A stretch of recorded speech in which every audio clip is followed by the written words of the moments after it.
Hello everybody, my name is Satyam Jain. I welcome you to Understand UPSC. And in the current affairs series that we have been doing, I just want to give you an update that we have already done polity, we have done economy, we have done science and tech. तो science and tech जिन लोगों को नहीं पता है, we have provided complete science and tech current affair including the static portion on the Understand UPSC app. ठीक है, आपको link description में मिल जाएगा ऐप का, आप जा सकते हैं, कम्प्लीटली फ्री ऑफ कॉस्ट है, आप पूरा देख सकते हैं. इसके रिव्यूज़ मतलब बहुत ही अमेजिंग है. ठीक है, तो उसमें पूरा स्टैटिक जितना भी साथ में करंट के रिक्वायर्ड है एग्जामिनेशन के लिए वो पूरा कवर्ड है. So this is a single package for science and tech completely. Okay, so what I was telling is polity done है पूरा, इकॉनमी डन है पूरा, साइंस एंड टेक ऑलरेडी पूरा हो गया है. देन एनवायरनमेंट की मैं 2 वीडियोस बना चुका हूँ और इसके नोट्स सारे दे चुका हूँ including the handwritten notes and the mind map. ठीक है, एनवायरनमेंट की शायद एक वीडियो और आनी है, वो इसलिए मैं नहीं दे रहा था क्योंकि थोड़ा ज़्यादा फैक्चुअल हो रहा था, तो मुझे लगा कि कहीं आप लोगों को उसकी नीड है कि नहीं है. बट अगर आप लोग बोलोगे तो मैं बना दूंगा. आई टीच यू गाइस, मेरे को तो मज़ा आता है पढ़ाने में, so that's not an issue. And here in this particular video we have started the IR. So IR की 3 वीडियोज़ आएंगी. Let me just tell you. So in this particular video we will be covering the organisation वाला part. ठीक है, सो ये जो पूरा पहला topic है इसमें सिर्फ रेलेवेंट पढ़ेंगे, जो एग्जामिनेशन के लिए रेलेवेंट है, बस उतना ही पढ़ेंगे, ज़्यादा नहीं पढ़ेंगे. एग्जामिनेशन में डायरेक्ट क्वेश्चन हिट करना है. सेकंड वीडियो आएगी प्लेसेस इन न्यूज़ की. ये देखने में छोटा लग सकता है टॉपिक, बट ये बहुत इंपॉर्टेंट है क्योंकि हर साल 2-3 मैच द फॉलोइंग क्वेश्चन या फिर वैसे इससे आता ही है. तो इसमें मैं कुछ इंक्लूड करूँगा एक्स्ट्रा पोर्शन भी जो मैंने निकाला है कुछ और जगह से रिसर्च से. So will include that here and then there will be a third video on the rest of the current affair, for example से बायलैटरल रिलेशंस या फिर कुछ और जो छोटे मोटे इशूज़ होते हैं. Alright, so this will be the entire IR thing. ये इसी वीक में ट्राई करेंगे खत्म करने का. जैसे आज वेंसडे है, एक वीडियो आ गई है, फिर एक वीडियो प्रोबेबली ऐसे थर्सडे, फ्राइडे, सैटरडे, इन 4 दिनों में ही हम ये खत्म कर देंगे. तो by Saturday Sunday will be done with IR. Okay, फटाफट इसको कंप्लीट कर लो. इसके बाद फिर अगर बोलोगे तो एनवायरनमेंट की वो वीडियो भी रिकॉर्ड करके दे दूंगा. That's not a big deal. और अगर खुद से करना चाहते हो खुद से कर लो, नोट्स वगैरह मैंने दे ही दिए हैं. फिर हम पढ़ाएंगे आपको अपडेटेड. ओके, क्लियर हो गई बात? चलें आगे. ठीक है, चलिए फिर शुरू करते हैं. सो अच्छा हाँ, एक चीज़ रह गई before I begin. Just a quick update on this particular thing, क्योंकि बहुत लोगों के क्वेरीज आ रहे थे तो मैंने इसको इसमें इंक्लूड किया. So this is the high rise initiative that is running on the understand UPSC app. तो बहुत लोग पूछ रहे थे सर एक बार बता दो कि कितना डिलीवरेबल हो गया है और कितना टाइम लग रहा है. सो देखो, geography has been entirely completed including mapping portion. तो उसमें it is near in 9 hours है ना, पूरे 9 आवर्स में ज्योग्राफी हो गई है. साइंस एंड टेक मैंने आपको बताया है, ये फ्री ऑफ कॉस्ट हमने दे ही दिया है पूरा का पूरा वैसे तो. और फिर इसके बाद है नेक्स्ट है polity. So in the polity part what we have done is we have completed the entire polity in less than 9 hours. ठीक है, इट इज़ ऑलरेडी डन, या ना पूरा ऐप पे है ये. देन हिस्ट्री में एंशिएंट हो गया है, मिडाइवल हो गया है, मॉडर्न हो गया है, एंड कल्चर के भी 2 लेक्चर आ गए, तो शायद सिर्फ एक लेक्चर बचा है. And along with notes and everything this is also like in a very lucid beautiful way, सब कनेक्ट वगैरह करा के ये इतना डिलीवर हो गया है. इकॉनमी के भी 4 लेक्चर आ गए हैं और एनवायरनमेंट के भी 4-5 लेक्चर्स के आसपास आ गए हैं. सो लगभग ये इतना सब डन है. So the entire GS portion will wind up in less than ऐसे 80 hours, may be even laser. May be ऐसा भी हो सकता है कि 70 आवर्स के आसपास में निपट जाए. सो आपको अगर 10 घंटे की पढ़ाई भी करनी है तो एक हफ्ते में आपका पूरा GS रिवाइज हो सकता है if you want to do this. Then CSAT और PYQ, ये पूरा मेरा पोर्शन है, इस पर कोई और नहीं टच कर रहा है. फैकल्टी ने GS संभाला है एंड ये पूरा मैं पढ़ा रहा हूँ. सो ऑलरेडी मैं PYQ करा चुका हूँ 2022 का. देन 2023 का PYQ पूरा पेपर हम डिस्कस कर चुके हैं with a sir of mine, with like Elder sir of mine, जिनका 4 बार फॉरेस्ट का एग्ज़ाम क्लियर हुआ है. ओके, तो उनका मतलब सेशन बहुत ही ज़्यादा सुपर हिट था. Thousands of people attended it live and उसकी हमने खैर अभी तक रिकॉर्डिंग भी नहीं दिया, बट सोच रहे हैं देने की. So it might be provided on the app in the course very like quickly. फिर उसके अलावा CSAT में पूरा का पूरा 2022 का पेपर मैं ऑलरेडी डिस्कस कर चुका हूँ along with reading comprehensions and quant and reasoning के सारे क्वेश्चन, ऐसे कोई स्किप करा के नहीं, पूरे ऐसे क्वेश्चन है ऑलरेडी डिस्कस्ड. तो ये पूरा मैं ही करूँगा. PYQs में ऑलरेडी मैं इकोनॉमिक्स के सारे PYQ डिस्कस कर चुका हूँ. अच्छा सॉरी, मैंने 2022 लिख दिया, नहीं इकोनॉमिक्स. मैं पूरा इकोनॉमिक्स का PYQ डिस्कस कर चुका हूँ एंटायरली. ठीक है, तो ये अपडेट था इसके बारे में. अगर आपको इसमें किसी भी मॉड्यूल में लग रहा है कि आपको हेल्प की नीड है इन लास्ट 30 दिनों में, 40 दिनों में, so you can just check the description and do it. बाकी आप और कुछ नहीं तो कम से कम ऐप डाल के रखो. What we are planning is some test for you, a great good test. देखते हैं वो कितना हो पाता है, बट एटलीस्ट और नहीं तो कुछ साइंस एंड टेक तो आप देख ही सकते हैं. So like there are a lot of things there on the app, so you can just go through it. ठीक है, this was a like minor update. I hope आप ज़्यादा बोर नहीं हुए। अब हम डायरेक्टली लेक्चर शुरू करते हैं, मल्टीलेटरल ऑर्गेनाइजेशंस पढ़ते हैं। चलिए ठीक है, ये PDF आपको अंडरस्टैंड यूपीएससी के टेलीग्राम चैनल पे मिल जाएगी, ऑलरेडी अपलोड हो चुकी होगी शायद अब तक तो, जब आप ये लेक्चर सुनेंगे, बट इफ़ नॉट देन आपको मिल जाएगी। चलिए ठीक है, लेट अस बिगिन। तो सबसे पहले यूनाइटेड नेशंस के ऊपर न्यूज़ है, तो हमें देखने के एग्जाम के पर्सपेक्टिव से क्या इंपॉर्टेंट है।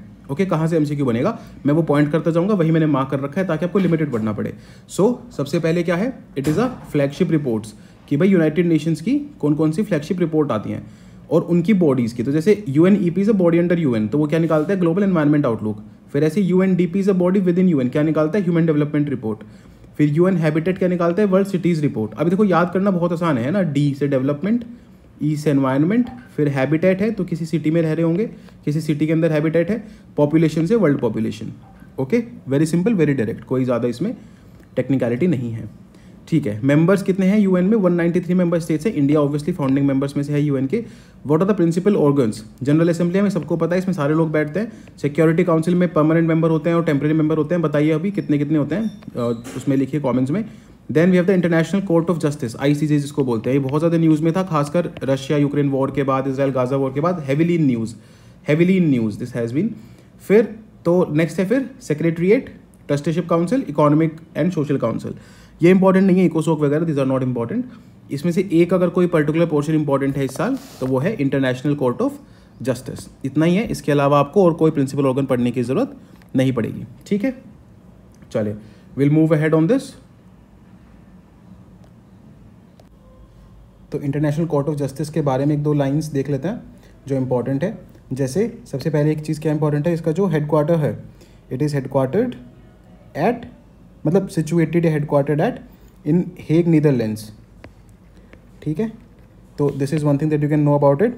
फिर एक चीज़ जो इंपॉर्टेंट है इसमें वो ये है कि भाई यहाँ पे मतलब सब कुछ होता है, मीडिएशन, आर्बिट्रेशन, तो ऐसा कुछ नहीं है कि बस एक कोई जजमेंट ही होता है, everything, each and everything takes place here. Now question कहाँ से आएगा, बोलेगा कि इंडिया के जजेस नहीं रहे हैं कभी भी इसमें, नहीं ऐसा नहीं है, इंडिया के 4 जजेस यहाँ पे रहे हैं टोटल। यहाँ पे एक टाइम पे कितना जजेस होता है, 15 जजेस होते हैं। ठीक है, फिर एक इंपॉर्टेंट जो चीज़ है जहाँ से क्वेश्चन आएगा वो आएगा, जजमेंट फाइनल होता है कि नहीं होता है, येस फाइनल होता है। बाइंडिंग होता है कि नहीं होता है, येस बाइंडिंग होता है। ठीक है, अपील कर सकते हैं कि नहीं, नहीं कोई अपील नहीं, without an appeal it is final and binding. एक बार जजमेंट आ गया आपको मानना ही मानना है, you have no other option, no other alternative, right. तभी बहुत लंबा लंबा डिस्कशन चलता है किसी भी चीज़ पे। जैसे फॉर एग्जांपल अभी वो साउथ अफ्रीका ने इजराइल को घसीटा, तो there was a very long discussion and उसके बाद जजमेंट आया आपका कि क्या करना है हमें, कि क्या नहीं करना है। ठीक है, फिर this is not a criminal court, again the international court of justice is not a criminal court, not a criminal court. ठीक है, so these are some things जहाँ से आपका क्वेश्चन बन सकता है, इनको थोड़ा सा हम याद रख लेंगे। This is an important organization इस साल के लिए, रीजन मैंने आपको बता दिया। नाउ फिर there are some other united treaties and everything, जैसे कि एक रोम स्टैच्यूट है of the international criminal court. तो ये इंटरनेशनल क्रिमिनल कोर्ट भी, मतलब this is a different thing than the international court of justice. International court of justice is the primary organ of the UN। ठीक है, international criminal court अलग है, उसके judgement अलग तरीके से होते हैं। फिर एक है परमानेंट कोर्ट ऑफ आर्बिट्रेशन। तो ये कुछ 3-4 फेमस चीज़ें हैं। देन टेररिज्म के लिए ये इससे PYQ आया है, इसलिए मैंने इसको मार्क किया है इंपॉर्टेंट में। अच्छा, जो मैंने इंपॉर्टेंट में मार्क नहीं किया ना वो पढ़ने की आपको जरूरत नहीं है। जैसे मान लीजिए ह्यूमन राइट्स के कन्वेंशन के नाम दे, इसका क्या करोगे जान के, कुछ नहीं पूछेगा यहाँ से, है ना। फिर जैसे ये PYQ है इसलिए इन्होंने दे दिया यहाँ पे, सो दिस इज, इसलिए बस मैंने मार्क किया, united nation convention against transnational organize crime, right. इसके ऊपर 2 स्टेटमेंट्स थे, एक प्रोटोकॉल जो इसने दिया है स्मगलिंग ऑफ माइग्रेंट, और एक जो ऊपर दिया है, इन्हीं 2 प्रोटोकॉल्स के ऊपर क्वेश्चन थे, नथिंग मोर देन दैट, उतना ही है इसमें जो पढ़ने वाली बात है। अब ऐसा नहीं करने लगना है कि आप UNCLOS खोल के पूरा पढ़ रहे हो, ये CTBT खोल के पूरा पढ़ रहे हो, डोंट स्टार्ट डूइंग दिस, क्योंकि ऐसे तो फिर हज़ारों ट्रीटीज़ हैं, कब तक पढ़ोगे। तो उसको एग्जामिनेशन के लिए रखो, एग्जामिनेशन में खेलो उस चीज़ पे, ओके। कॉन्फिडेंस रखो अपने ऊपर कि जितना मैंने पढ़ा है और जितना मैंने एप्टीट्यूड डेवलप किया है उससे क्वेश्चन होगा, because as there is no end to these things. Then coming to article 99। अभी देखो आर्टिकल 99 आज तक 4 बार इन्वोक हुआ है। इसमें क्या होता है कि जो सेक्रेटरी जनरल होते हैं UN के, जो मतलब एक सबसे हाई पोस्ट है, उनके पास ये पावर होती है कि वो मैटर, कोई भी एक इंपॉर्टेंट मैटर को अटेंशन को ला सके सिक्योरिटी काउंसिल के अटेंशन में ला सके कि भाई इंटरनेशनल पीस और सिक्योरिटी का मैटर है, इसको ज़रा देख लो। ठीक है, तो गाज़ा वाले क्राइसिस में अभी ये इन्वोक किया गया था। तो बोलेगा कि पहली बार इन्वोक किया था क्या? नहीं, it has been invoked 3-4 times in the past. Clear, बात समझ में आ गई? तो इसलिए मैंने इसको मार्क किया, विल जस्ट रीड इट। चलो, अब पहले ऑर्गेनाइजेशन इसके अंदर यूएन के अंदर हम पढ़ेंगे यूनेस्को। तो यूनेस्को में मैं आपको इसकी फुल फॉर्म बहुत इंपॉर्टेंट है, इसकी फुल फॉर्म से आधे क्वेश्चन हो जाएंगे यूनेस्को के। क्या फुल फॉर्म है? यूनाइटेड नेशंस ऑर्गेनाइजेशन तो आना ही है। ईएससी क्या है? ये एजुकेशनल, साइंटिफिक, कल्चरल। तो इसका मतलब क्या है कि यूनेस्को जो है वो 3 फील्ड में काम करता है, एजुकेशन के फील्ड में, साइंस के फील्ड में और कल्चर के फील्ड में, राइट। अब इन्हीं चीज़ों के अराउंड आपके क्वेश्चंस, आपके आंसर पूरे डेवलप हो जाएंगे। देखो, जैसे अच्छा, यूएस ने पहले बोला था कि हम यूनेस्को से बाहर जाएंगे, अभी दोबारा वापस आ गया है, so that's okay, that's not a big deal. Headquarter कहाँ पे है? फ्रांस में। स्पेशलाइज एजेंसी है यूएन की, 194 कंट्रीज़ हैं यहाँ पे। यूनेस्को, इंडिया तो है ही ऑब्वियसली, उसमें कोई डाउट नहीं है। 2 अवार्ड देती है, ठीक है। पहला Asia Pacific award for cultural heritage conservation और दूसरा फेलिक्स हॉफ बैगनी, मतलब बहुत ही टफ सा नाम है, ऐसे देख लेना, पीस प्राइज। ओके, तो ये दिए जाते हैं टू इंस्टीट्यूशंस, ऑर्गेनाइजेशंस, इंडिविजुअल्स। पहले वाला फॉर कल्चरल हेरिटेज कंजर्वेशन और दूसरे वाला पीस के लिए, राइट। पहले वाला फॉर कल्चरल हेरिटेज कंजर्वेशन, दूसरे वाला पीस के लिए, इट्स अ पीस प्राइज। तो इसको उल्टा कर देगा या फिर कोई और बॉडी के नाम पे दे देगा, नहीं। तो आपको ये याद रखना है। पूछ रखा था ना, पिछली बार भी अवार्ड पूछा है, उससे पिछली बार भी पूछा है, तो इसलिए कोई 1-2 अवार्ड हमें दिखते हैं तो हमें थोड़ा सा बस आइडिया ले लेना है। ओके, कैसे याद रख सकते हैं हम इसको? जैसे इसका तो नाम ही है ना, कल्चरल हेरिटेज कंजर्वेशन, और फिर फेलिक्स। तो जैसे जिसने वो देखा है हैरी पॉटर, तो उसमें होता है ना फेलिक्स फेलिसिस, तो वो क्या है कि वो आपको बहुत ही लकी बना देता है। तो peace is very lucky for us, अगर पीसफुल है सब कुछ तो बहुत अच्छी चीज़ है, तो पीस इज़ लकी। बाकी आप अपना कुछ निमोनिक बना सकते हो, दैट्स ओके। चलो ठीक है, फिर अभी देखो, जैसे मैं आपको क्या बोल रहा था कि ये वर्ड्स याद रखो आप, तब का सब कुछ सॉर्ट हो जाएगा। तो यूनेस्को कहाँ कहाँ काम करता है? एजुकेशन के फील्ड में काम करता है, सोसाइटी के फील्ड में काम करता है, सस्टेनेबल डेवलपमेंट कराता है, कल्चर को देखता है, नॉलेज को प्रमोट करता है। तो बहुत बेसिक चीज़ें हैं ना, जो बेसिक फंडामेंटल चीज़ें होती हैं। कैसी रिपोर्ट्स निकाल के लाता है? देखो मैंने ऊपर बताया ना, एजुकेशन के फील्ड में, साइंस के फील्ड में, कल्चर के फील्ड में, इन्हीं फील्ड में जनरली रिपोर्ट्स हैं इसकी। ओके, फिर इन सब को जैसे एजुकेशन, साइंस, इन सबको मिला के वाटर डेवलपमेंट एक रिपोर्ट है। तो ये मैं चाहता हूँ कि आप याद रखो, क्योंकि ये हम मिक्स कर देंगे, हम इसको यूएनईपी मार देंगे। But the united nation world water development report is by UNESCO, ठीक है। This I specifically wanted to remember. बाकी तो देखो, ग्लोबल एजुकेशन मॉनिटरिंग है ना, culture for sustainable urban development, ocean science report, ये तो नॉर्मल एजुकेशन, कल्चर, साइंस के डेफिनेशन से भी याद रखोगे तो याद रह जाएगी। कूल, चलें आगे बढ़ें। देन दुनिया भर में नियरली 1200 वर्ल्ड हेरिटेज साइट्स हैं जिनको यूनेस्को प्रोटेक्ट करता है, ठीक है। इसके लिए इंटेंजिबल हेरिटेज कन्वेंशन बनाई गई थी। फिर यूनेस्को का एक एजुकेशन फॉर ऑल इनिशिएटिव चलता है, ई आपने देखे लिया, यूनेस्को के ई में एजुकेशन है। फिर एक वर्ल्ड हेरिटेज इन डेंजर, कौन कौन सी डेंजर में है उसकी भी एक अलग से लिस्ट है यूनेस्को के पास। तो जैसे हम IUCN की बात करते हैं तो सारी लिस्ट की बात करते हैं ना, ऐसे ही यूनेस्को की भी अपनी लिस्ट हैं। फिर Asia Pacific institute for broadcasting development, ये भी जो है वो ये आपका यूनेस्को के अंडर ही आता है, Asia Pacific institute for broadcasting development. India इसका प्रेसिडेंट री इलेक्ट हुआ है, ओके। तो क्योंकि इंडिया प्रेसिडेंट है और अभी भी री इलेक्ट हुआ है, तीसरी बार री इलेक्ट हुआ है, तो थोड़ा सा बस आपको थोड़ा सा ये पता होना चाहिए कि क्या है ये, right. So it is a broadcasting development का इंस्टीट्यूट, पूरे एशिया पैसिफिक के लिए यूनेस्को के अंडर ही आता है ये।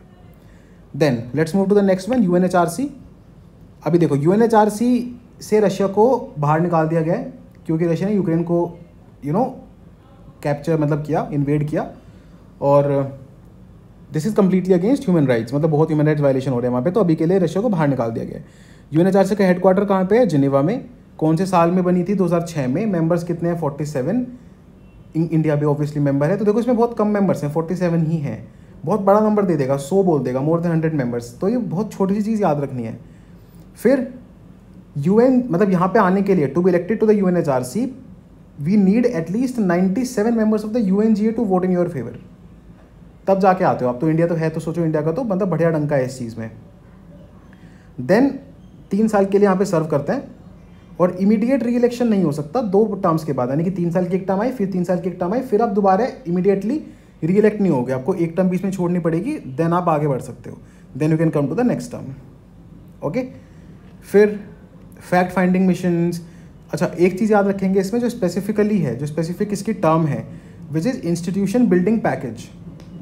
सो ये जो पूरा काउंसिल है, द ह्यूमन राइट्स काउंसिल, इसने एक इंस्टीट्यूशन बिल्डिंग पैकेज को अडॉप्ट किया था, ओके, ताकि किस तरीके से ह्यूमन राइट्स के क्या कन्वेंशंस रहेंगे, क्या प्रोसीजर्स रहेंगे, उसको पूरा बता सके, उसका पूरा बखान कर सके। एक बहुत इंपॉर्टेंट पॉइंट है इसमें कि जो डिसीजंस होते हैं यूएनएचआरसी के वो लीगली बाइंडिंग नहीं है। तो ऐसा नहीं है कि किसी के कहने पे एचआरसी ने इंडिया में बोल दिया कि इंडिया में यहाँ पे ह्यूमन राइट वायलेशन हो रहे हैं, इसको रोक दिया जाना चाहिए तो रोकना पड़ेगा, नहीं ऐसा कुछ नहीं है। Okay, so it is not legally binding. बहुत कम चीज़ें होती हैं इंटरनेशनल जो लीगली बाइंडिंग होती है ना, तो उसको याद रखना आसान है। तो ये मत याद रखो कि कौन सी लीगली बाइंडिंग नहीं है, ये वाली याद रख लो कि कौन सी है। जैसे मैंने स्टार्टिंग में बताया आपको आईसीजे का ना, ऐसे कुछ याद रख लो बस, यू विल बी डन। चलो universal declaration of human rights इसी से रिलेटेड है, मतलब एज इन ह्यूमन राइट्स से रिलेटेड है ये। तो इन्होंने एक ह्यूमन राइट 75 इनिशिएटिव लॉन्च किया है, राइट।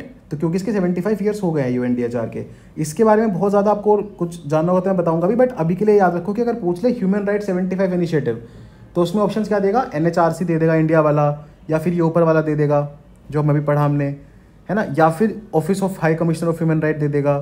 बट एक्चुअली में कौन है, universal declaration of human rights, UDHR ने ह्यूमन राइट 75 इनिशिएटिव लॉन्च किया है। फिर देखो इसके कोई वो वैसे फीचर नहीं है, ह्यूमन राइट्स को प्रोटेक्ट करता है, उसके बारे में चीज़ें बताता है, इंटरनेशनल बिल पास करवाता है, कुछ कॉवेनेंट वगैरह साइन करवाता है, दैट इज इट, और ज़्यादा कुछ नहीं है। Again not a legally binding treaty, मैंने बोला ना, तो ये सब याद रखने की जरूरत नहीं है ज़्यादा, याद ये रखना है बस कि कौन सी लीगली बाइंडिंग है। इंडिया सिग्नेटरी है तो इंडिया तो ह्यूमन राइट की चीज़ों का सिग्नेटरी होता ही है जनरली, तो यहाँ पे भी है। डन, चलिए आगे बढ़ते हैं। United nation peace keeping forces पे आते हैं। तो पीस कीपिंग फोर्सेज में पोस्ट ह्यूमस, मतलब अगर सर्व करते हुए किसी की शहीदी, किसी की मृत्यु हो जाए, तो there is this award, the Dag Hammarskjold medal या हैमकोल्ड मेडल जो दिया जाता है, ठीक है, पोस्ट ह्यूमसली अवार्ड दिया जाता है पीस कीपर्स को। अब इसमें इंडिया का बहुत बड़ा कंट्रीब्यूशन है, India is the largest troop contributor, एक तो यही इंपॉर्टेंट पॉइंट है, ठीक है। फिर दूसरा एक है कि इंडिया पहली कंट्री है जिसने ऑल वुमेन कंटिजेंट डिप्लॉय कर दिया था आज से 7 साल पहले, है ना, 2017 में ऑल वुमेन कंटिजेंट। अभी तक भी बड़े बड़े नेशंस नहीं कर पाए हैं, बट इंडिया डिड दिस, ठीक है। फिर लेट अस टॉक अबाउट, इसमें और मतलब छोटी छोटी चीज़ें, तो जैसे ये कब किस साल में बनी सब इंपॉर्टेंट नहीं है, जस्ट इंडिया का थोड़ा सा इसमें पॉइंट इंपॉर्टेंट हो जाता है। बाकी इसके फंक्शन क्या होंगे, ऑब्वियसली यार पीस कीपिंग के फंक्शंस होंगे इसके, जहाँ भी जाएगा देखेगा कि वायलेंस हो रहा है तो कैसे रोकना है, क्या करना है, all of this.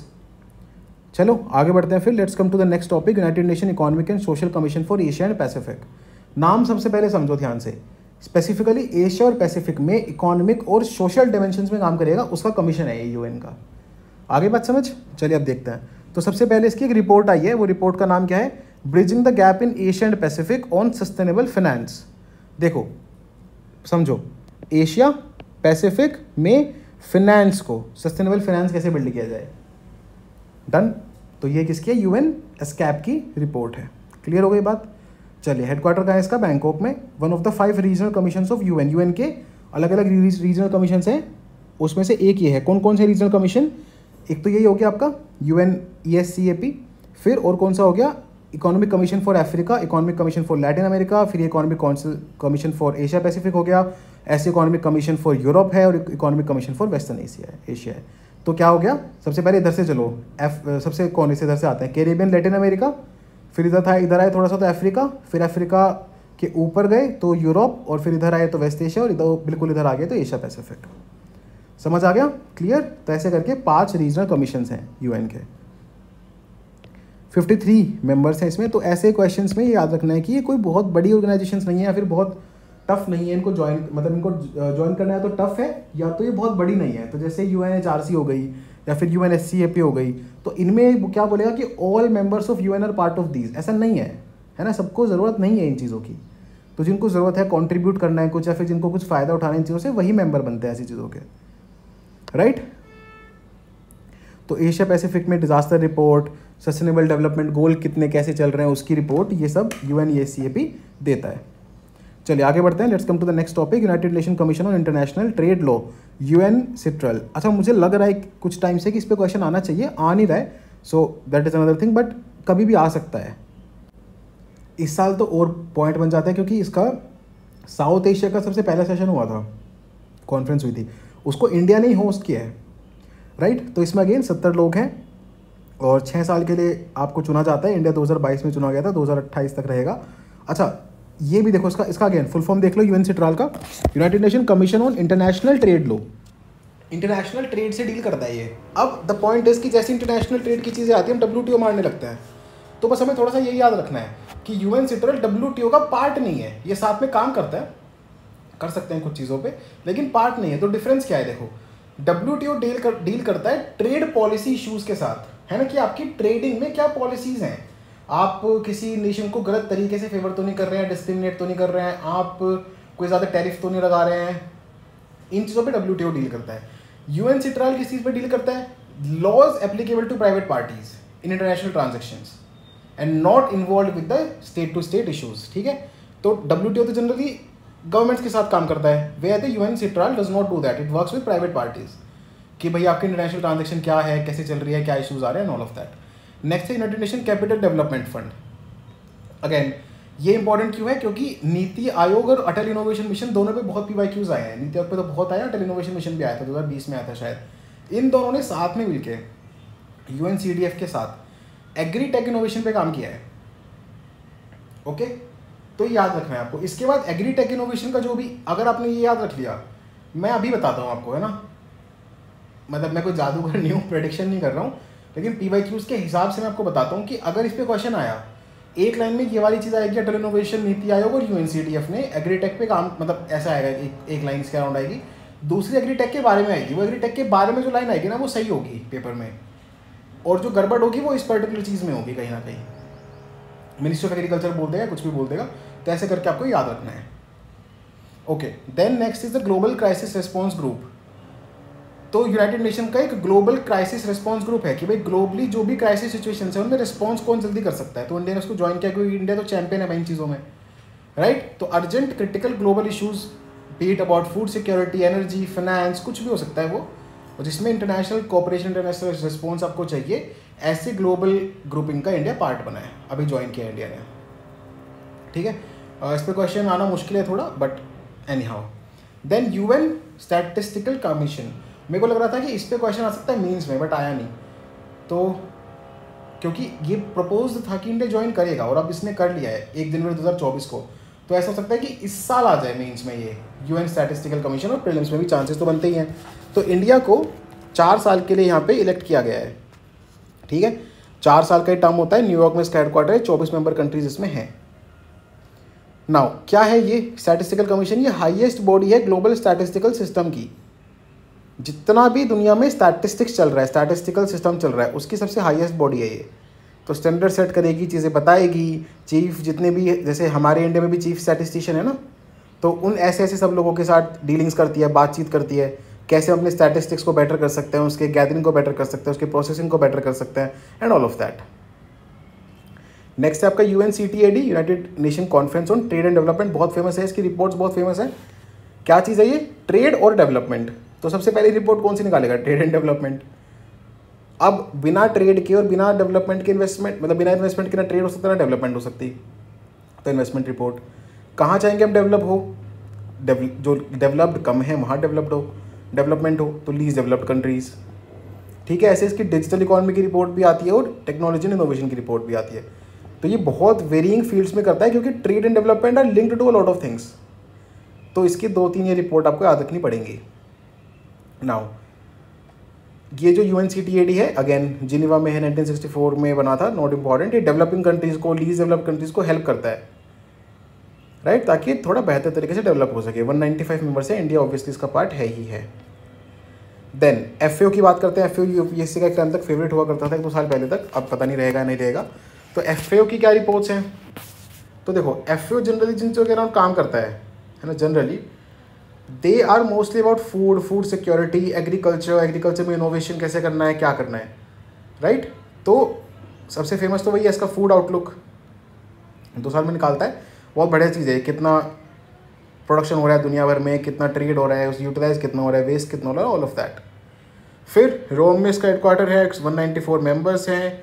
Hunger, food insecurity, mall nutrition, इन सब पे काम करता है। तो वही है कि माल न्यूट्रिशन पे काम करेगा तो जितनी भी चीज़ें एसोसिएटेड हैं उससे वो सब चाहिए होंगी, be it agriculture, be it forest and everything. फिर एलिमिनेशन ऑफ पॉवर्टी किसका पॉइंट है, नेचुरल रिसोर्सेज को अच्छे से यूटिलाइज कर सके, है ना, एग्रीकल्चर फूड वाला बंदा है ना भाई, तो नेचुरल रिसोर्सेज पे डिपेंडेंट है, तो उसकी रिपोर्ट्स भी आसानी से याद हो जाएंगी आपको। तो जैसे फूड एंड एग्रीकल्चर के तो ऑर्गेनाइजेशन ही है, तो फूड एंड एग्रीकल्चर की रिपोर्ट तो नहीं की हो गई, करेक्ट। फिर फूड सिक्योरिटी है ना, इंटरनेशनल फूड स्टैंडर्ड्स, तो इसमें बस दो चीज़ें याद रखने वाली हैं, एक तो है state of the world's forest, okay, उसको किसी और नाम पे दिया जाएगा, स्टेट ऑफ वर्ल्ड्स फॉरेस्ट्स, और दूसरा कोडेक्स एलिमेंटेरियस कमीशन। ये दो चीज़ें हैं जो एफएओ की रिपोर्ट्स में आती हैं, okay, Codex Alimentarius commission and state of world's forest, तो आपको ये दो चीज़ें याद रखनी है। चलिए, world food day, world food programme, ये सब एफएओ इसमें सब में पार्टिसिपेट करता है, not that big a deal. International coffee organisation है, बिल्कुल इंपॉर्टेंट नहीं है, बस इसलिए बता रहा हूँ क्योंकि इंडिया एक कॉफ़ी एक्सपोर्टर है, तो इसमें 49 मेंबर्स हैं, जिसमें से 42 एक्सपोर्टिंग है, 7 इंपोर्टिंग है, और इंडिया ऑब्वियसली एक एक्सपोर्टिंग मेंबर है, ठीक है। आपको पता ही है कि कहाँ कहाँ कर्नाटका, केरला, कैसी कॉफ़ी कहाँ होती है, वो सब बेसिक आपको आइडिया है। देन आते हैं L69 ग्रुपिंग पे। तो L69 ग्रुपिंग एक ऐसी ग्रुपिंग है जो यूएनएससी के रिफॉर्म्स के लिए बात कर रही है दुनिया भर में, कि कैसे यूनाइटेड नेशन सिक्योरिटी काउंसिल को थोड़ा सा ओपन अप किया जाए। 5 कंट्रीज इस पर डोमिनेट कर रही हैं, तो it calls for reform in the UNSC. फिर G20, तो प्रेसिडेंसी थी इंडिया के पास, बताया था मैंने। फिर वसुदेव कुटुंबकम, इसकी थीम है 1 अर्थ 1 फैमिली 1 फ्यूचर। आउटकम्स क्या है G20 new Delhi leader joint declaration, उसमें सब आ जाएगा, SDG, women, taxation, global peace, तो new Delhi leaders joint declaration. फिर ग्लोबल बायोफ्यूल अलायंस इन्होंने लॉन्च किया अपना, हालांकि और लोग भी करने लगे हैं, but a global biofuel alliance was launched by G20। बाकी India middle east economic corridor, उसको देखेंगे भी आज कि इसमें कौन कौन सी कंट्रीज हैं। देन इसमें बहुत बढ़िया काम किया इन लोगों ने कि अफ्रीकन यूनियन को पूरे के पूरे को उठा के G20 में डाल दिया। So now it comes with the support of more than 50 countries, but it comes with a single entity, तो ये बहुत ही बढ़िया चीज़ की इन्होंने। फिर ये लोग बात कर रहे हैं कि G20 की सैटेलाइट कमीशन लेके आएंगे, crypto, artificial intelligence, all of that, ठीक है। This is how it is about. फिर आगे बढ़ते हैं, G20 generic framework for mapping global value change, तो ये छोटी छोटी चीज़ें हैं, बट ये कभी पूछी नहीं जाएंगे, तो उनको डरना नहीं है इन सबसे ना। फिर एक 1 फ्यूचर अलायंस की बात कर रहे हैं, सोशल इम्पैक्ट फंड की बात कर रहे हैं, बट ये बात चलती रहती है बहुत लंबे वक्त तक। बाकी समझ में ही आपको Jaipur call for action MSMEs के लिए, चेन्नई वाला ब्लू ओशन बेस्ड इकॉनमी, तो we already have those things clear with us. African union कहाँ है हेडक्वार्टर, अदीस अबाबा, 55 मेंबर्स हैं, ठीक है। सेकेंड रीजनल ऑर्गेनाइजेशन है ये, जिसका ये पार्ट बन रहा है। सबसे पहले कौन सी थी, G20, ओके। तो अभी अफ्रीकन यूनियन में जितनी कंट्रीज थी उसमें से नाइजर को इन लोगों ने बाहर कर दिया कि भाई हम नहीं रखेंगे ऐसी कंट्री को जहाँ पे ऑलरेडी मिलिट्री coup वगैरह हो चुका है, गवर्नमेंट ओवरथ्रो हो चुकी है। फिर इंडिया ने अफ्रीका में 2 और ग्रुप्स का डील किया है, एक है AFCFTA, दूसरा है southern African custom union. Southern African मतलब पूरा नीचे वाला अफ्रीका, कस्टम्स यूनियन, ठीक। फिर अब ये जो AFCFTA है, ये साइन हुआ था 2018 में। 55 अफ्रीकन नेशंस के इसमें इन्वॉल्वमेंट है। अब यही 2-3 चीज़ें इसमें इंपॉर्टेंट है, इससे ज़्यादा पढ़ोगे तो this is like harmful, because it will take a lot of time. So let's come to G20। तो G20 देखो पूछा भी था इसने, एशियन फाइनेंशियल क्राइसिस के बाद G20 बनाया गया था 1999, ताकि मिनिस्टर्स, गवर्नर सब आके आपस में यहाँ पे बैठ के बात कर सके। इसमें फिर 20 मेंबर्स कौन कौन से हैं, उनमें सबको कौन से याद रखने हैं, मैंने मार्क कर दिया है ना, जैसे आपको China, Japan, India, Russia, US और कोरिया, ओके। फिर नेक्स्ट है आपका एनुअली होती है इसकी मीटिंग, रोटेटिंग प्रेसिडेंसी होती है। एक वर्ड होता है इसमें ट्रोकिया, तो ट्रोकिया मतलब आपसे पिछले जो चेयरमैन थे, फिर जिनके पास प्रेसिडेंटशिप थी, वो प्लस मैं प्लस नेक्स्ट वाले, तो तीनों का मिला के एक ट्रोकिया बनता है। फिर एक चीज़ समझने वाली इसमें और क्या है, G20 का कोई भी परमानेंट सेक्रेटरीट नहीं है आज तक,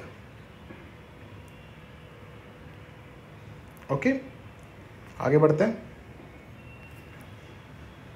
ग्लोबल बायोफ्यूल अलायंस।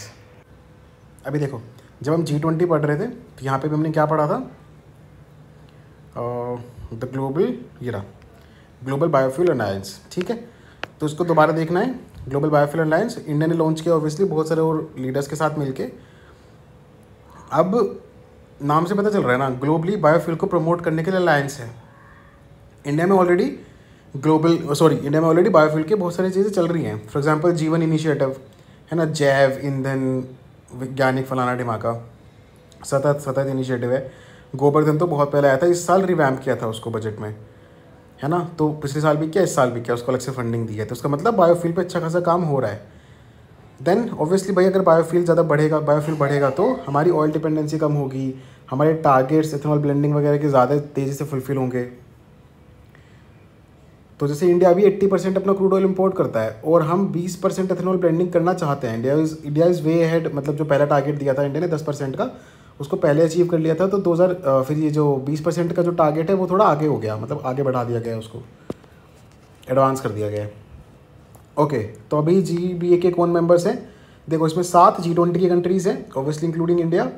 फिर कुछ G20 की इनवाइट कंट्रीज़ हैं जिनको इनवाइट भेजा गया था। फिर कुछ नॉन G20 भी है और इंटरनेशनल ऑर्गेनाइजेशंस भी है। तो आपको इस तरीके से याद रखना है कि इसमें लगभग सब है। तो ऐसे बोल देगा कि only the countries of G20 are part of GBA, no. Okay, India middle east economic Europe economic corridor, ये मैं आपको बोल ही रहा था। तो देखो, इंडिया में मुंबई से शुरू होके सबसे पहले हम UAE घूमने जाएंगे, ठीक है। वहाँ पे जबेल अली करके जगह है। फिर उसके बाद हम नीचे आएंगे UAE में ही अल गुवाफित। फिर हम घुसेंगे सीधा सऊदी अरेबिया में। तो ये भी नीचे यमन ओमान इधर नहीं घूमेंगे। फिर हम सीधा घुसेंगे कहाँ? सऊदी अरेबिया में। वहाँ पे हराद, अल हदीथा, रियाद कैपिटल है। फिर इसके बाद लास्ट बिल्कुल कॉर्नर में अल हदीथा आपकी, है ना। फिर हम जाएंगे सीधा इसराइल में हाइफा, बड़ा टाउन है, बहुत इंपॉर्टेंट टाउन है, बहुत न्यूज़ में रहा है गाज़ा वाले के वजह से। एंड लास्ट फिर हम जाएंगे सीधा भाई आपका कहाँ? ग्रीस में, पायरियूस। तो ग्रीस के बारे में प्रधानमंत्री मोदी ने कहा था कि हमारा गेट वे टू यूरोप। तो वो चीज़ यहाँ पे प्रूव होती हुई दिख भी रही है। यहीं से फिर आपका यूरोप शुरू हो जाएगा। तो इंडिया, मिडिल का ईस्ट और फिर यूरोप, इसका इकोनॉमिक कॉरिडोर है। आगे सबको बात समझ में? चलें आगे। अब क्या है भाई, इसमें रोड भी होगी, रेल भी होगी, वाटर भी होगा, सब कुछ होगा, इसमें शिपिंग भी होगी ऑब्वियसली।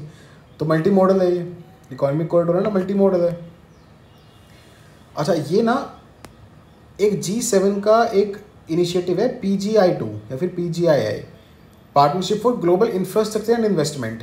तो ये भी उसी के तहत बन रहा है, मतलब ये उसका पार्ट है of the global infrastructure and investment. अभी लोग बोलते नहीं है, बट ये ना एक्चुअली में चाइना के BRI को काउंटर करने के लिए लाया गया है कि भाई चाइना हर जगह अपने कॉरिडोर्स बना रहा है, चलो हम मिलके साथ में चाइना को काउंटर करते हैं। That is why the PGII was brought out, ठीक है। फिर अगला कॉन्सेप्ट आता है ग्लोबल साउथ का। तो ग्लोबल साउथ का मतलब क्या है? देखो, बेसिकली एक ब्रांड रिपोर्ट आई थी, ब्रांड रिपोर्ट, उसने बताया कि भाई कैसे जो वर्ल्ड है वो 2 हिस्सों में बटा हुआ है, नॉर्दर्न हेमिस्फीयर वाली कंट्रीज और सदर्न हेमिस्फीयर वाली, लगभग। सो नॉर्दर्न कंट्रीज और southern countries based on the technological advancement, GDP, standard of living. तो नॉर्दर्न वाली में अच्छा है, सदर्न वाली में खराब है। तो वही एक इमेजिनरी लाइन जो कंट्रीज़ को इन तरीक़ों से बांटे, इन पैरामीटर्स पे बांटे between north and south, that line is known as the Brandt line.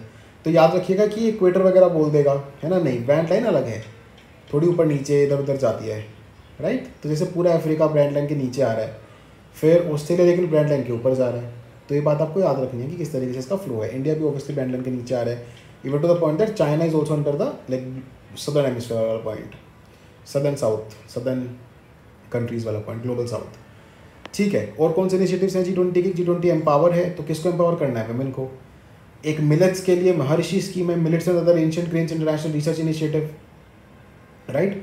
ये कहाँ पे है? इंडिया में इसका सेक्रेटरीट रहेगा, at the Indian institute of millet research, Hyderabad.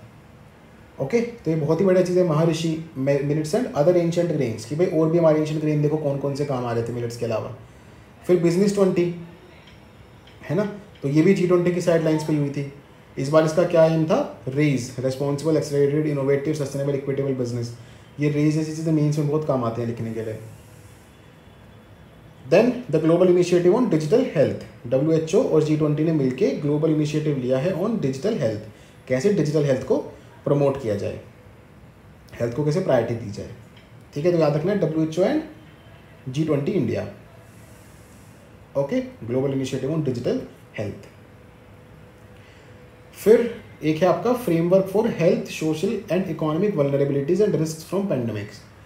तो ये भी G20 की साइडलाइंस पे ही हुआ है। अगेन किसने, WHO, वर्ल्ड बैंक, IMF, बहुत सारे लोगों ने मिलकर ये किया है कि भाई अगर वापस से कोई पैंडेमिक आ जाता है तो अभी हमें क्या करना है, फिर कैसे पूरा का पूरा health, social, economic vulnerabilities protect करनी है, उनको कैसे रिस्क से बचाना है। Then the next coming is the India Indonesia economic and financial dialogue. ये क्यों इंपॉर्टेंट है, क्योंकि Indonesia has emerged as India's largest trading partner in the ASEAN. Very important, तो डायरेक्टली पूछ लेगा, है ना, कि कौन सा है, या फिर नाम दे देगा, कोई गलत नाम देगा, जनरली म्यांमार दे देगा, थाईलैंड दे देगा। अपने को क्या याद रखना है, इंडिया के नाम जैसा ही है, तो इंडोनेशिया। ओके, और इनके साथ हमारा इकोनॉमिक एंड फाइनेंशियल डायलॉग भी इसीलिए हो रहा है। देन बिम्स्टेक की फुल फॉर्म सबको पता है, Bay of Bengal initiative for multi sectoral technical and economic cooperation. मैंने जब अपना पहला इंटरव्यू दिया ना, तो वो फालतू के जो मॉक होते हैं कोचिंग के देने गया था मैं, तो एक मॉक में मेरे से बिम्स्टेक की फुल फॉर्म पूछी, बाई चांस मैंने बता दी, and that sir was like impressed कि यार इसको बिम्स्टेक की फुल फॉर्म पता है। तो पॉइंट क्या होता है ना कि मतलब ऑब्वियसली अब उनके लिए वो चीज़ ऐसे हो सकती है कि यार हम क्यों पढ़ रहे हैं, ये क्या, ये तो कहीं लिखी नहीं होती, न्यूज़ में भी नहीं आती है, बट यूपीएससी स्टूडेंट्स तो मतलब इसे हर साल ही पढ़ रहे हैं, बिम्स्टेक क्या है, इसकी फुल फॉर्म क्या है, राइट। तो दैट इज़ हाउ। खैर वापस, तो ये यहाँ पे थाईलैंड में बिम्स्टेक की जितनी भी कंट्रीज़ हैं, ऑब्वियसली उसमें इंडिया भी है, उन सबके फॉरेन मिनिस्टर्स की मीटिंग हुई थी, पहली बार हुआ है ऐसा फॉरेन मिनिस्टर्स की मीटिंग, तो इसलिए थोड़ा सा इंपॉर्टेंट हो जाता है। कहाँ हुई थी मीटिंग, बैंकॉक में, थाईलैंड में।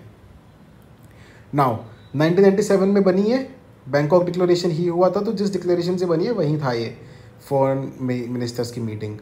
इसमें कौन कौन सी कंट्रीज़ हैं, तो स्टार्ट हुआ था बांग्लादेश, इंडिया, श्रीलंका, थाईलैंड, तो बिस्ट है ना, बिस्ट से स्टार्ट हुआ था, और लास्ट में इकोनॉमिक कोऑपरेशन तो आता ही है, तो बिस्टेक काइंड ऑफ। फिर कुछ महीने बाद ही म्यांमार ने ज्वाइन कर लिया, तो उसको हमने बीच में घुसा दिया, बिम्स्ट, अल्फ़ाबेटिकली लगा हुआ है बेसिकली देखोगे तो बिम्स्ट घुसा दिया हमने, तो बिम्स्टेक ऐसा बन गया ये। तो पहले कितने लोग थे इसमें, 4, फिर म्यांमार आ गया, 5 हो गए, फिर बाद में नेपाल और भूटान भी आ गए, तो 7 हो गए, तो अभी करंटली 7 ही है। तो 7 कैसे याद रखोगे, थलाइवा का नंबर है 7 भाई, तो 7 याद रख सकते हो। India, Nepal, Bhutan, Bangladesh, Myanmar, Thailand, या फिर लाइन वाइज याद रख लो। तो देखो बिम्स्टेक में जितने वर्ड्स हैं, BIMSTEC 7 अल्फ़ाबेट्स हैं, 7 ही इसमें कंट्रीज़ हैं। तो बिम्स्ट तो आपको पता ही है, बी से सबसे पहले बांग्लादेश, फिर इंडिया, फिर म्यांमार, फिर श्रीलंका, फिर आपका थाईलैंड, और लास्ट में जो ई और सी है उसको रिप्लेस कर दो अपने दिमाग में नेपाल, भूटान से। ठीक है जी, ईसी हमारे पड़ोसी, ईसी हमारे पड़ोसी सॉरी खराब जोक, खैर ओके ठीक है, चलिए आगे देखते हैं। फिर बिम्स्टेक का चार्टर साइन हुआ था, ये बहुत इंपॉर्टेंट है, ये मेंस में आएगा, पता नहीं आ भी गया शायद एक बार, हाँ आ गया है ये 2022 वाले मेंस में ही आया था।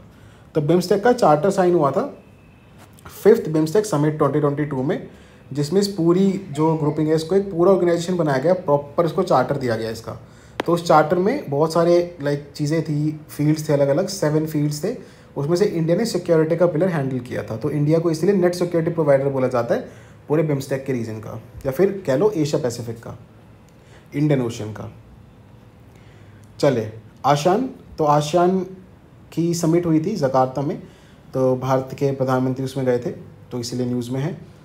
अब आसियान की कंट्रीज़ देख लेते हैं, 10 कंट्रीज़ हैं, ये बहुत सिंपल सी हैं, हमारे बराबर से चलो। म्यांमार, फिर आपके सीधा सीधा 4 कंट्रीज़ की ग्रुपिंग आती है, Thailand, Laos, Cambodia, Vietnam. Myanmar और ये 4 कंट्रीज़, 5 तो यही हो गई, फिर थोड़ा सा नीचे हो गए तो मलेशिया, सिंगापुर, इंडोनेशिया, 8 हो गए, बस 2 बचे, ब्रूनेई और फिलीपींस, हो गए 10। सिंपल, वेरी सिंपल, ये 10 कंट्रीज़ हैं। तो इंडिया ने यहाँ पे क्या क्या किया है, करी तो बहुत सारी चीज़ें होंगी, 2 में को इंपॉर्टेंट लग रही है। एक है डिजिटल पब्लिक इंफ्रास्ट्रक्चर का स्टैक, जो हमारे पास है, जो हम हर जगह फ्लॉन्ट करते हैं, G20 में भी फ्लॉन्ट किया हमने, लास्ट ईयर क्वेश्चन भी पूछा यूपीएससी ने उस पर, इस बार हम वही चीज़ आसियान में फ्लॉन्ट करके आए हैं, क्योंकि अपनी बढ़िया चीज़ है भाई। फिर फंड फॉर डिजिटल फ्यूचर, तो वही मतलब इंडिया का फोकस इसमें किस चीज़ पे रहा, डिजिटल चीज़ पे रहा, थोड़ा सा digital public infrastructure, digital future, right, क्योंकि इंडिया उसमें अच्छा कर रहा है।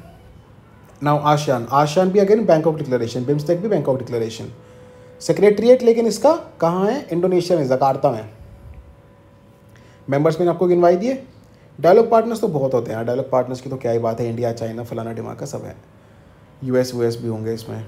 देन बाकी देखो ये सब इंपॉर्टेंट नहीं है कि इसके ना पॉलिटिकल कम्युनिटी है, इकोनॉमिक कम्युनिटी है, इनिशिएटिव कौन से चला रखे हैं इन्होंने, क्योंकि इनके सब में इनिशिएटिव्स में आशन आशन आशन लगा हुआ है। तो जब लगा ही हुआ है तो फिर हम क्यों याद करें, राइट? फिर तो आएगा तो देख ही लेंगे। Okay, clear? Then India ASEAN relations के कुछ की फैक्ट्स हैं। Again I don't think this is important, ये नहीं पूछेगा बिल्कुल भी डायरेक्टली, तो मेंस के लिए डेटा याद करना है, अभी के लिए इसको स्किप कर देना, इसलिए मैंने मार्क नहीं किया, है ना? चलिए आगे बढ़ते हैं। फिर एक ईस्ट एशिया समिट भी होती है। तो ईस्ट एशिया समिट एक अपने आप में एक फोरम है, 18 countries of the Asia Pacific region उसमें पार्टिसिपेट करती है रीजनल सिक्योरिटी प्रॉस्पेरिटी वगैरह की बात करने के लिए। तो कौन सी 18 कंट्रीज़ हैं? वो 10 तो आशियान की हो गई, बाकी 8 कंट्रीज़ हो रहे हैं। तो इधर से आशियान के इस वाले हिस्से से, मतलब हमारे वाले हिस्से से कौन कौन से? India, China. फिर दूसरी तरफ ऊपर से है जापान, कोरिया, नीचे से ऑस्ट्रेलिया, न्यूजीलैंड, और आगे है वही 3 का ब्लॉक पूरा आपका, इन दोनों का क्या बोलता है, यूएसए और का रशिया। ठीक है, तो ऐसे करके ये 8 कंट्रीज़ हैं। क्या क्या? इंडिया, चाइना एक जगह ले लो, ऑस्ट्रेलिया, न्यूजीलैंड एक जगह ले लो, साउथ कोरिया और जापान एक जगह ले लो, और रशिया और यूएसए एक जगह ले लो। तो टोटल 18 कंट्रीज़ हो गई। ये ईस्ट एशिया समिट के मेंबर्स। ओके, आरसीपी पूछा था ना, इसीलिए पढ़ा रहा हूँ, मतलब उन्हीं लाइन्स पे। खैर, ब्रिक्स पे चलते हैं। तो ब्रिक्स में कौन कौन सी कंट्रीज़ थी अभी तक बताओ? बी से ब्राज़ील, आर से रशिया, आई से इंडिया, सी से चाइना, एस से साउथ अफ्रीका। ये 5 कंट्रीज़ थी। अब इसमें 5 नई कंट्रीज़ और जोड़ लिया हमने, तो पता नहीं ब्रिक्स या हुआ क्या बनेगा, वो अलग बात है। बट कौन कौन सी कंट्रीज़ हैं देखो? आई सी you,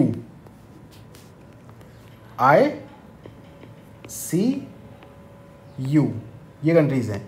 Iran, Saudi Arabia, Egypt, Ethiopia और यूएई।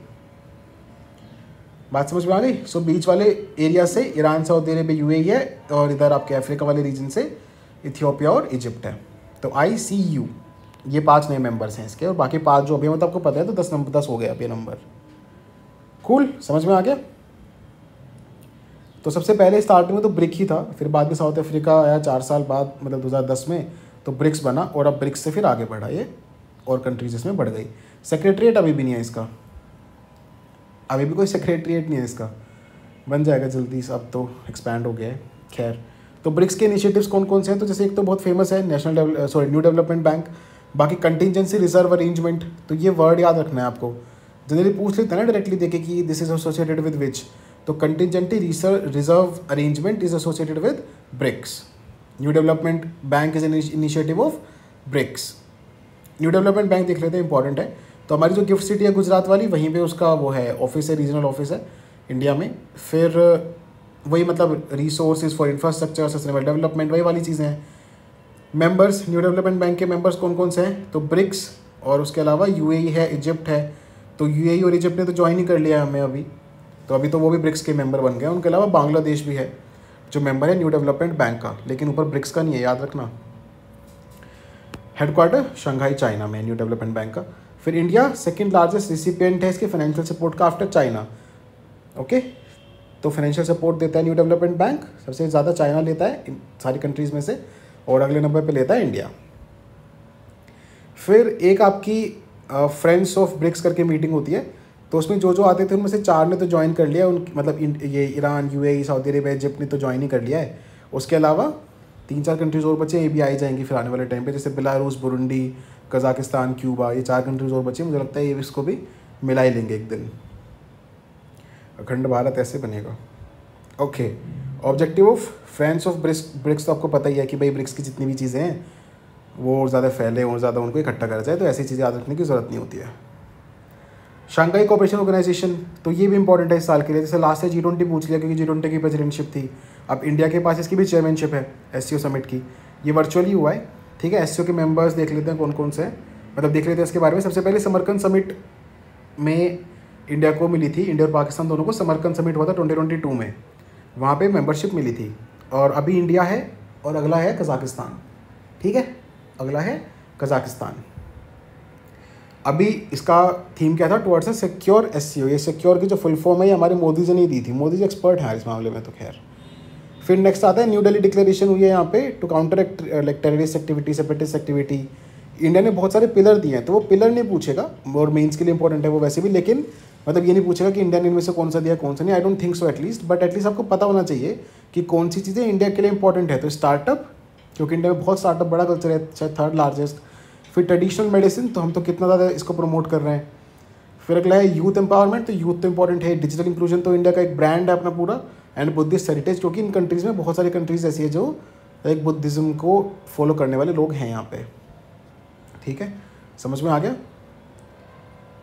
फिर इसमें 9 मेंबर्स हैं टोटल अभी। लेटेस्ट ईरान है, और उससे पहले आपके क्या बोलते हैं, ये आपके इंडिया और पाकिस्तान भी आए थे। काशी जो है वो एससीओ की कैपिटल बन गया, टूरिज्म एंड कल्चरल कैपिटल।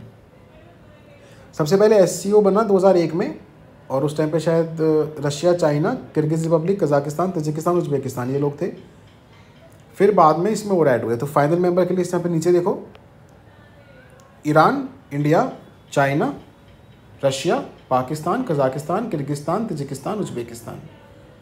ठीक है, बात समझ आ गई, रहेगा दिमाग में ये, क्लियर है एकदम।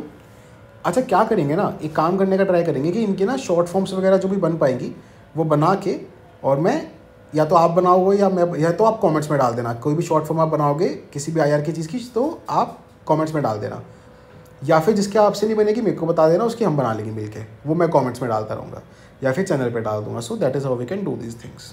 इतना कोई बहुत बड़ी डील नहीं है, बहुत आसानी से बन जाती हैं, बहुत अच्छी अच्छी फुल फॉर्म्स, शॉर्ट फॉर्म्स, तो वो तो कर लेंगे।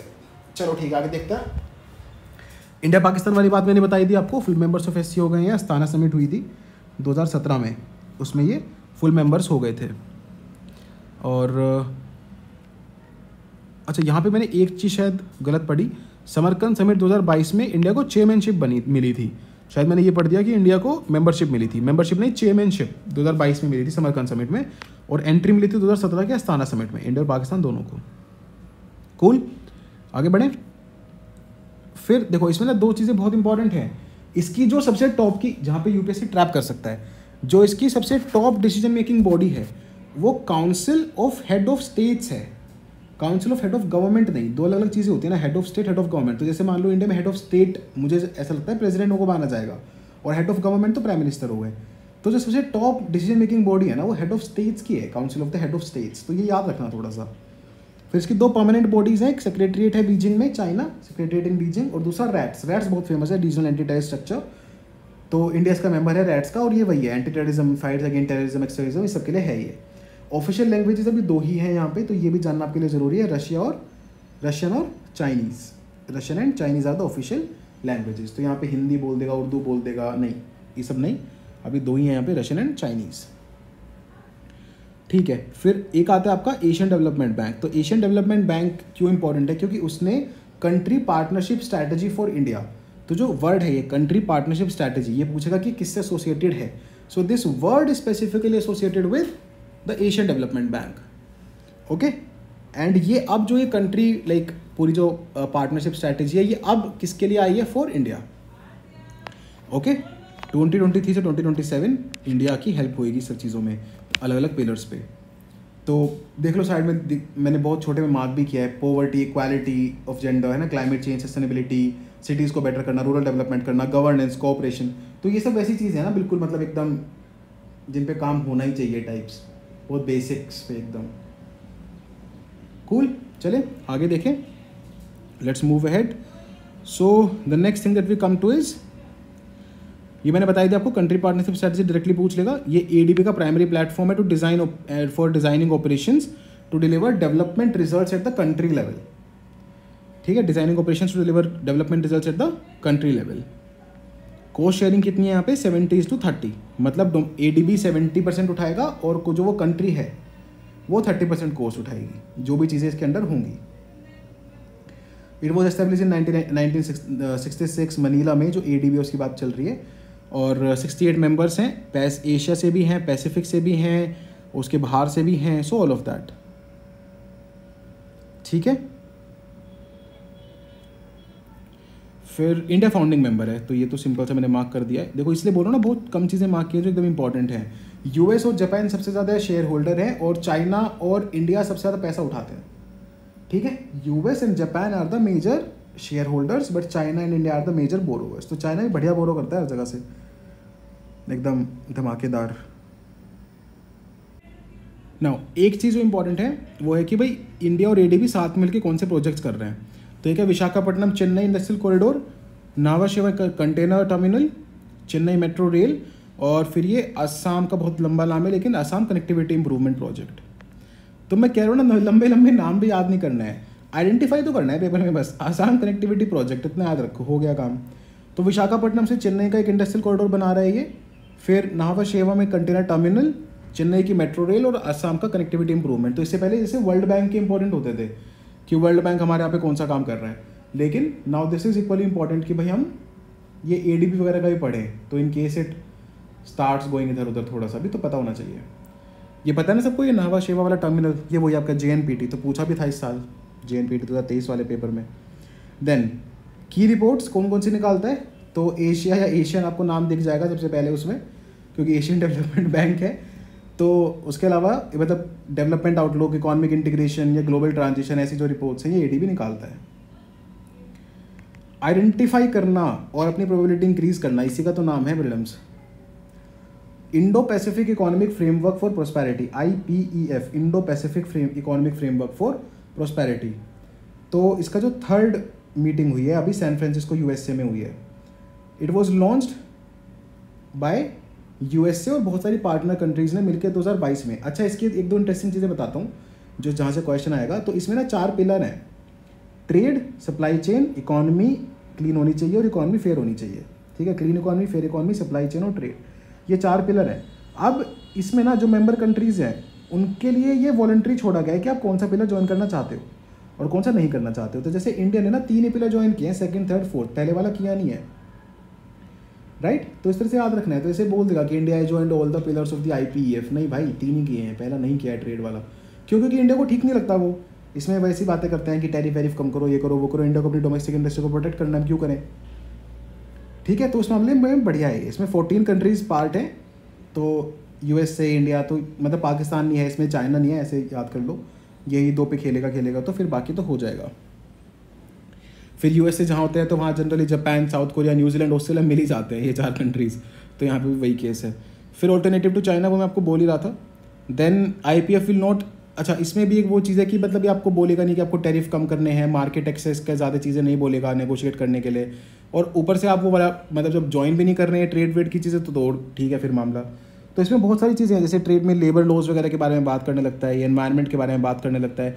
India right now is not in that position कि हम ये सब चीज़ें करें, तो इसलिए इंडिया ने वो ट्रेड वाला पिलर ज्वाइन नहीं किया है। फिर इंडिया ने यहाँ पे भी बोल दिया, IPF वालों को भी बोल दिया कि एक बायोफ्यूल अलायंस बनाते हैं। मतलब G20 का तो बना ही रखा है, यहाँ पे भी बोल दिया कि बायोफ्यूल बनाते हैं। तो biofuel is like really big deal for India. तो किसी क्वेश्चन में ऐसे पूछ लेना तो बायोफ्यूल, अगर आपको समझ में ना आ रहा हो कुछ भी, तो बायोफ्यूल के अराउंड जा सकते हो इस साल, काफ़ी इंपॉर्टेंट है। Okay, IMO, international maritime organisation, तो इंडिया को इसमें रीइलेक्ट किया गया है, और जितने भी लोग रीइलेक्ट हुए हैं उसमें सबसे ज़्यादा वोट इंडिया को ही मिले। तो बढ़िया है इंडिया का केस ना। ऐसे 2 साल के लिए इलेक्शन होता है, इसमें 2 साल के लिए इलेक्ट हुआ है इंडिया, और सबसे ज़्यादा वोट्स के साथ, है ना, भारी बहुमत से जिसको बोलते हैं, जीता है इंडिया। नाउ स्पेशलाइज एजेंसी है ये UN की, एक और पढ़ी थी हमने आज ही, बता देना कौन सी। फिर उसके अलावा 176 मेंबर्स हैं। इम्पॉर्टेंट है कि इसके ये थोड़ी कन्वेंशंस वगैरह जो पूछ सकता है। तो देखो यार, सीधी सी बात है, मैरीटाइम ऑर्गेनाइजेशन तो sustainable shipping, environment friendly shipping, इन सब चीज़ों की बात करेगा। अब जैसे मापोल कन्वेंशन है IMO की, है ना, तो ये शिपिंग से मिनिमम पॉल्यूशन कितनी कर सकते हैं। फिर पर्टिकुलर सेंसिटिव एरिया डिक्लेयर किया है, IMO को डिक्लेयर करता है। तो ऐसे पूछ सकता है, particular sensitive sea areas are declared by which of the following organizations, है ना। तो उसमें UNCLOS लिख देगा, कोई और वर्ल्ड मीटरोलॉजिकल ऑर्गेनाइजेशन UNEP लिख देगा, बट IMO है। फिर लंदन डंपिंग कन्वेंशन, ताकि इसमें क्या था कि भाई कोई भी सीज वगैरह में वेस्ट डंपिंग ना करे, क्लाइमेट चेंज मिटिगेशन में हेल्प करे। ठीक है, फिर एक बहुत फेमस सोलास कन्वेंशन आती है, बहुत पुरानी है ये, तो अब तो UPSC क्या ही पूछेगा, बट सोलास कन्वेंशन आती है भाई, safety of life at sea, safety of life at sea, SOLAS convention.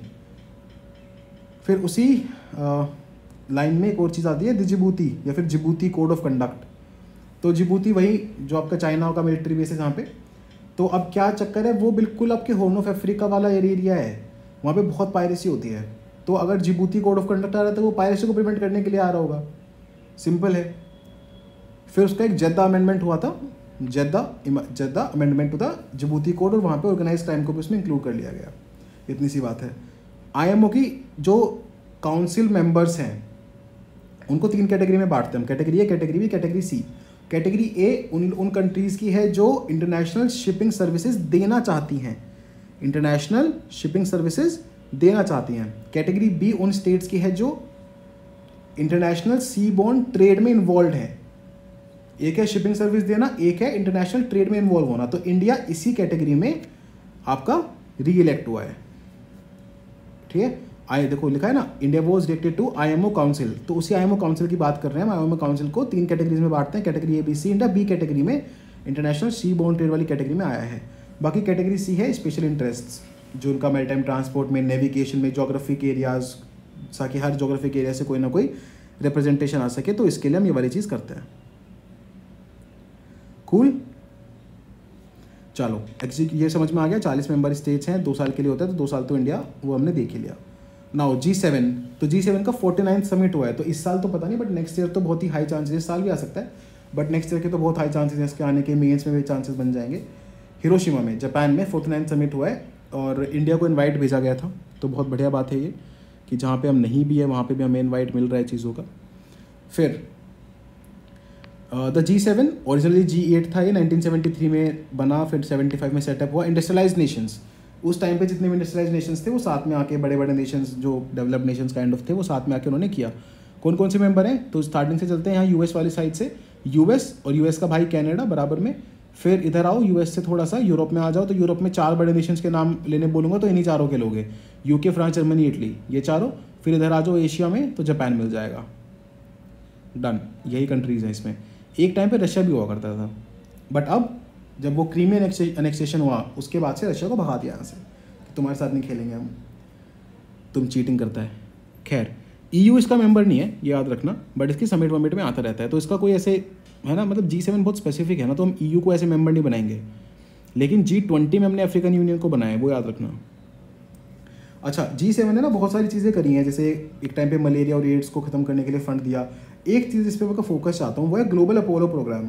अब मान लो सिंपल पूछ ले कि भाई ग्लोबल अपोलो प्रोग्राम किस चीज़ के लिए है, तो हमें स्पेस लगेगा जनरली ना, अपोलो वर्ड से, लेकिन ये क्लाइमेट चेंज के लिए है और ये G7 का ही है। फिर ग्लोबल मिनिमम टैक्स तो मैंने कई बार पढ़ा है, ये 15% का मिनिमम टैक्स G7 ने बोला था कि भाई लगना चाहिए दुनिया में जो MNCs वगैरह है उन पे, अगर वो कोई टैक्स पे नहीं कर रही है तो कम से कम 15% का मिनिमम टैक्स तो दे के जाएँ।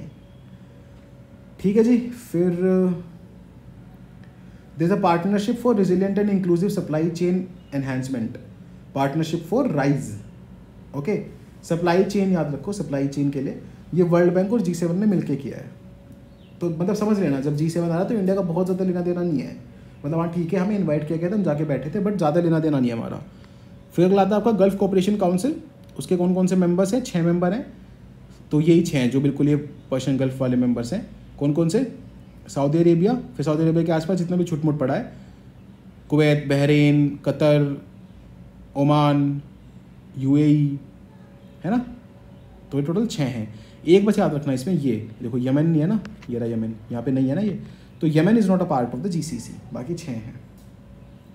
हेडक्वार्टर कहाँ होगा, ऑब्वियसली यार रियाद में होगा, है ना, सऊदी अरेबिया की कैपिटल में होगा। सऊदी अरेबिया करता धरता है इस पूरी चीज़ का। Political and economic alliance of the countries in the gulf region. फिर ईरान, इराक, यमन, ये सब इसके मेंबर नहीं है। ऑफिशियल लैंग्वेज ऑब्वियसली अरबिक है, तो ये तो होना ही है। फिर इंडिया के साथ बहुत बड़ा ट्रेड है GCC कंट्रीज़ का, तो इसलिए इंपॉर्टेंट भी बन जाता है ये। फिर इसमें मतलब GCC कंट्रीज़ में जो भी भारतीय को दिक्कत होनी है उसके लिए इंडिया को लीगल असिस्टेंस दिया जाता है अबाउट, मतलब कुछ चीज़ें। तो इसमें 1-2 चीज़ें हैं जो आपको, 2 चीज़ मैंने मार्क के, बस यही याद रखनी है मेजरली, यहीं से क्वेश्चन बनेगा। क्यों बोल रहा हूँ मैं इंपॉर्टेंट है, क्योंकि आपने सुना होगा कतर में कुछ भारतीय पुराने नौसैनिक फंस गए थे ना लीगल केस, तो इंडियन गवर्नमेंट ने बहुत ही शार्पली उनको वहाँ से निकलवाया। मतलब इतना ज़्यादा हो गया था कि डेथ सेंटेंस मिल गई थी उनको, पर वहाँ से गवर्नमेंट ने बहुत बेहतरीन तरीके से निकलवाया। तो उसमें हमारे लिए ये जानना इंपॉर्टेंट है कि जो कोई भी इंडियन मिशन होता है वो ना खुद कोर्ट केस फाइट नहीं करता उन कंट्रीज़ में, है ना। तो वो बोल देगा कि Indian mission fights the court cases, तो नहीं, हम खुद से नहीं करते, लेकिन जो भी हम वकील वगैरह हायर करते हैं उसकी जो फीस है that is paid from the Indian community welfare fund. Okay, चलिए फिर नाटो पे आते हैं। नाटो में अभी फिनलैंड और स्वीडन ने ज्वाइन कर लिया, तो 32 मेंबर्स हो गए हैं टोटल। नाउ नाटो में सबसे इंपॉर्टेंट है article 5। Article 5 of the NATO. Article 5 is about collective defence. Now नाम से पता चल रहा है कलेक्टिव डिफेंस मतलब हमारा सबका एक साथ डिफेंस। तो इसमें क्या होता है, ये बोला जाता है कि अगर किसी भी एक कंट्री पे कोई अटैक करेगा तो ये माना जाएगा कि वो बाकी सारी कंट्रीज पे अटैक है, तो फिर हम फुल फ्लेजेड उस पर रिस्पॉन्स कर सकते हैं। कूल, बात समझ में आ गई। एक चीज़ इसमें सबको याद रखनी है कि इसकी कंट्रीज अभी थोड़ी सी देखेंगे, चलो मैं I take you through the countries 1 minute में, बट खैर सो समझ ये चीज़ क्लियर हुई। एक ही बार आज तक दुनिया मतलब पूरे हिस्ट्री में ऑफ नाटो एक ही बार it has been invoked and that was during the 9/11 attack. तो यूएसए देखो कितना शातिर है कि अपने ऊपर अटैक हुआ बस तभी इसको इन्वोक किया गया है, बाकी कभी आज तक इन्वोक ही नहीं हुआ है। खैर 1949 में वॉशिंगटन ट्रीटी हुई थी, ब्रुसेल्स में इसका हेडक्वार्टर है। मिलिट्री अलायंस उस टाइम पे यूएसएसआर के अगेंस्ट बनाया गया था। आज के टाइम पे इसके 32 मेंबर्स हैं, उसमें सिर्फ यूएस और कनाडा ऐसे हैं जो उधर से हैं, बाकी 30 के 30 यूरोपियन नेशंस हैं। सोचो, like look at the influence that US and NATO has in Europe, है ना। तो ऐसे कुछ यूरोपियन यूनियन के मेंबर्स हैं जो नाटो का पार्ट नहीं है। 4 मेंबर्स हैं ऐसे, Austria, Cyprus, Ireland and Malta. Okay, याद रखोगे, ऑस्ट्रिया, सिप्रस, आयरलैंड, माल्टा, ये 4 ऐसे हैं जो नहीं है पार्ट। फिर ये मेंबर्स हैं तो इनको देख सकते हो आप, members of the NATO countries. US और कनाडा के अलावा जो यूरोप के 30 मेंबर्स हैं वो यहाँ पे लिस्टेड हैं। तो मुझे नहीं लगता कि इसमें अब कोई भी आपको डाउट रहेगा ज़्यादा, आपको मतलब आइडिया है ही पूरे के पूरे नाटो के मेंबर्स का। 4 यूरोपियन नेशंस नहीं है, बाकी आपको दिख रहे हैं, आपके सामने ही है ना। तो कुछ इसमें बहुत पुराने हैं, फिर कुछ नए हैं, फिर ये स्वीडन, फिनलैंड अभी बिल्कुल लेटेस्ट हैं। और देखो तो मतलब बेसिकली रशिया को यही दिक्कत है ना कि नाटो इधर फैलता जा रहा है। देखो पहले यहाँ तक था, ये वाले पुराने कंट्रीज़ हैं, फिर ये वाली भी सब इंक्लूड हो गए हैं, तो बिल्कुल ये दरवाजे पे पहुँचता जा रहा है रशिया के, है ना। यहाँ से आपका रशिया शुरू ही हो रहा है पूरा ये, तो यहाँ तक एकदम इसके दरवाजे पे पहुँच गया है, खड़ा हो गया है। तो यही दिक्कत है रशिया को, इसलिए वो पूरा यूक्रेन पे अटैक किया। Right, is Ukraine a part of NATO? ये बहुत इंपॉर्टेंट क्वेश्चन है। नहीं है, है ना। Ukraine is not a part of NATO till now. अगर होता तो पहले होता तो और वॉर हो जाता तो फिर यूएसए वगैरह सब डायरेक्टली इन्वॉल्व हो सकते थे, then it would have been considered a war on the entire front, entire NATO. चलिए आगे देखते हैं। अच्छा, नॉन नाटो अलाई स्टेटस भी दिया जाता है कुछ कंट्रीज़ को कि आप नाटो का मेंबर नहीं हो तो आपके ऊपर वो ट्रीटी हमारी चलेगी नहीं, लेकिन स्टिल हम आपको अपना अलाई मानते हैं। तो आप ही बता दो मुझे कौन सी कंट्रीज़ होंगी अगर यूएस लीड कर रहे हैं तो। Obviously Japan, south Korea, Israel, यही सब। अच्छा, इंडिया नहीं है इसमें। बहुत लोगों को लगता है कि इंडिया को भी ऑफर हुआ था। इंडिया को नाटो प्लस ग्रुपिंग ऑफर हुई थी, इंडिया ने मना कर दिया था कि यार हमें नहीं समझ में आ रहा है, लेकिन एमएनए इंडिया के पास नहीं है अभी, नॉन नाटो अलाई स्टेटस नहीं है इंडिया के पास। Okay cool. नाटो प्लस में अगेन जो मैंने आपको बोला, नाटो प्लस ग्रुपिंग कौन होगी, कौन से 5 कंट्रीज जो नाटो प्लस 5 बनाती हैं, बता दो मुझे। सबसे जेनरिक मैंने आज ही मतलब ये 5 कंट्रीज़ के बारे में बता चुका हूँ मैं। यूएस होगा तो इनका होना लगभग तय है। जापान, साउथ कोरिया, इजराइल, और 2 और कौन से मैंने बताई, न्यूजीलैंड और ऑस्ट्रेलिया। ये 5 कंट्रीज़ हैं, ठीक है। फिर FATF, financial action task force. Financial action task force के बारे में 2 बातें याद रखना। सबसे पहली क्या कि ये मनी लॉन्ड्रिंग और टेरर फाइनेंसिंग पे काम करता है ना। और ये म्यूचुअल इवैल्यूएशन के उसमें चलता है। तो म्यूचुअल इवैल्यूएशन क्या है, पूरी की पूरी डिटेल रिपोर्ट आती है किसी कंट्री की कि भाई ये क्या मेजर्स ले रही है regarding money laundering and terror financing. Okay, 37 members हैं इंडिया को इंक्लूड करके। India join the FATF in 2010। Total 37 members हैं। ओके, देन ग्रे लिस्ट होती है, इसमें ब्लैक लिस्ट होती है। क्या क्या होती है ये, जो कंट्रीज ये मान लें हम कि वो सेफ हेवन है for terror funding and money laundering, वो ग्रे लिस्ट में आती हैं। और जो कंट्रीज कोऑपरेट ही नहीं कर रही हैं, बिल्कुल ही बाहर है, वो ब्लैक लिस्ट में आती हैं। तो ऐसे पाकिस्तान को ग्रे लिस्ट में डाला था, फिर हटा दिया गया क्योंकि पाकिस्तान ने थोड़ा मतलब इंप्रूवमेंट दिखाया। ब्लैक लिस्ट में शायद नॉर्थ कोरिया पड़ी है मोस्ट प्रोबेबली। तो this is how it works. अभी रशिया की जो मेंबरशिप है वो सस्पेंड कर दी गई है। तो देख रहे हो कैसे दुनिया भर से अलग अलग जगहों से रशिया को निकाला जाता है। फिर अभी ग्रे लिस्ट में 2 नई कंट्रीज आई हैं, उसमें एक नाम बहुत चौंकाने वाला है, वो है साउथ अफ्रीका। साउथ अफ्रीका और नाइजीरिया आई है। तो नाइजीरिया का चलो ठीक है, नाम ज़्यादा कुछ खास है नहीं, बदनाम ही है, बट साउथ अफ्रीका है ना मेजर पॉइंट है। South Africa and Nigeria added to the grey list. एक रिपोर्ट आती है crowd funding for terror financing, तो ऑब्वियसली टेरर फाइनेंसिंग के बारे में तो FATF निकालेगा, सिंपल है। चलिए आगे चलते हैं, इंटरपोल पे आते हैं। इंटरपोल क्या है? International criminal police organisation. इसके 100 साल पूरे हो गए हैं। इंडिया में CBI अकेडमी ने जो इंटरपोल की अकेडमी है उसको ज्वाइन कर लिया है, इंटरपोल का नेटवर्क उसको ज्वाइन कर लिया है। ओके, इंडिया में CBI ही इसका नेशनल सेंट्रल ब्यूरो भी है। इंटरपोल का हर कंट्री में एक सेंट्रल ब्यूरो होता है ना, तो इंडिया में central bureau of investigation India का CBI इसका नेशनल ब्यूरो है। हेडक्वार्टर्स का लायन फ्रांस में है और इन्फॉर्मेशन एक्सचेंज करते हैं आपस में। 196 कंट्रीज़ हैं, बहुत ज़्यादा कंट्रीज़ हैं, इंडिया भी इसमें इंक्लूडेड है। ये सब आपके नोटिस हैं।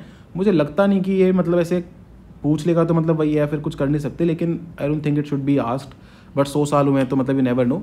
तो रेड नोटिस उनके लिए निकाला जाता है जो वांटेड पीपल हैं दुनिया भर में। येलो नोटिस मिसिंग के लिए, ब्लू नोटिस एडिशनल इन्फॉर्मेशन वालों के लिए। ठीक है, ये याद रख लो, आई गेस इतने से हो जाना चाहिए। फिर एक स्पेशल नोटिस भी है, वो है ग्रुप्स एंड इंडिविजुअल्स जो UNSC जिन पे सैंक्शन लगाए। ठीक है, special notice. Then Interpol police force नहीं है, इसके पास किसी को अरेस्ट करने का पावर नहीं है, तो इसलिए ये लोकल बॉडीज से है ना, नेशनल अलग अलग बॉडीज इसका मेंबर है, वो फिर अरेस्ट करती है अपने यहाँ पे। इंटरपोल डायरेक्टली कोई पुलिस फोर्स नहीं है, ये कोई डायरेक्ट अरेस्ट नहीं करता है।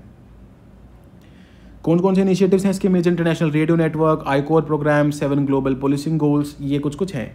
Report global crime trend report, नाम से पता चल रहा है इंटरपोल है, पुलिस है तो क्राइम के बारे में काम करेगा। क्लियर? फिर ये तो इंपॉर्टेंट नहीं है, ठीक है। अब आते हैं IORA पे, Indian ocean rim association.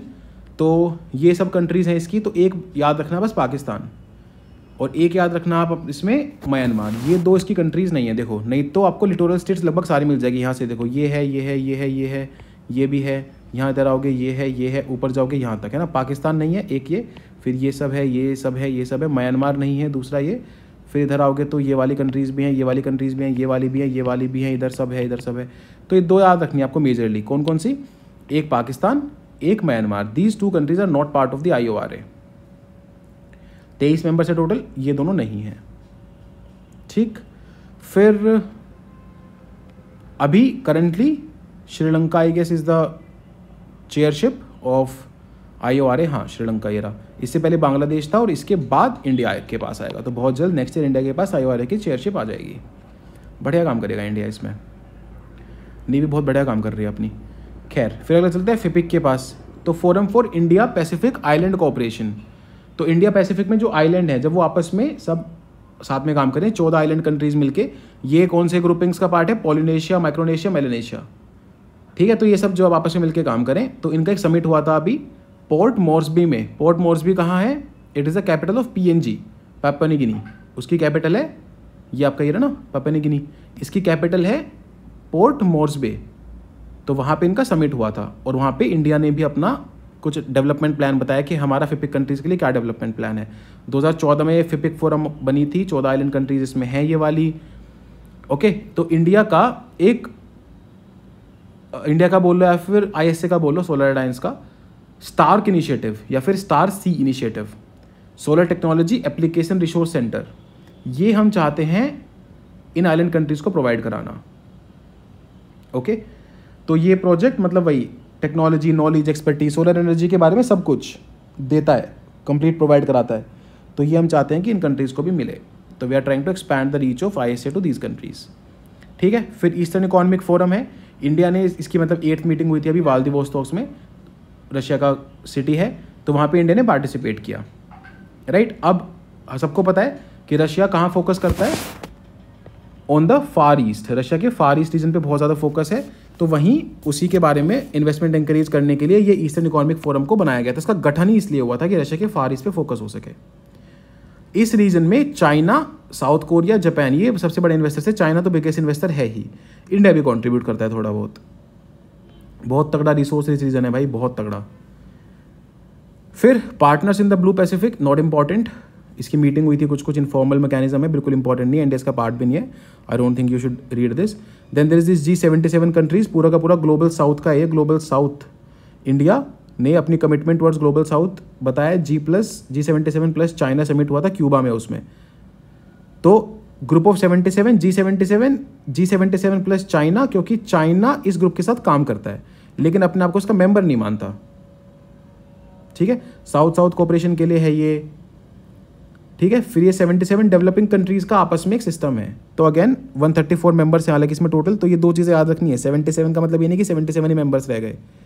Okay, वो नाम है ग्रुप का, एस्टैब्लिश किया था 77 मेंबर्स ने मिलकर, लेकिन आज इसमें 134 मेंबर्स है, इंडिया भी इसका पार्ट है। चाइना अपने आपको डायरेक्टली फुल मेंबर नहीं मानता है। तो ये बस 2-3 चीज़ें उसके बारे में आपको याद रखनी है।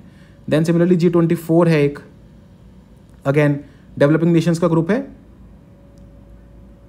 और मल्टीलेटरल डेवलपमेंट बैंक जो हैं उनमें ये लोग रिफॉर्म्स चाहते हैं कि रिफॉर्म होने चाहिए।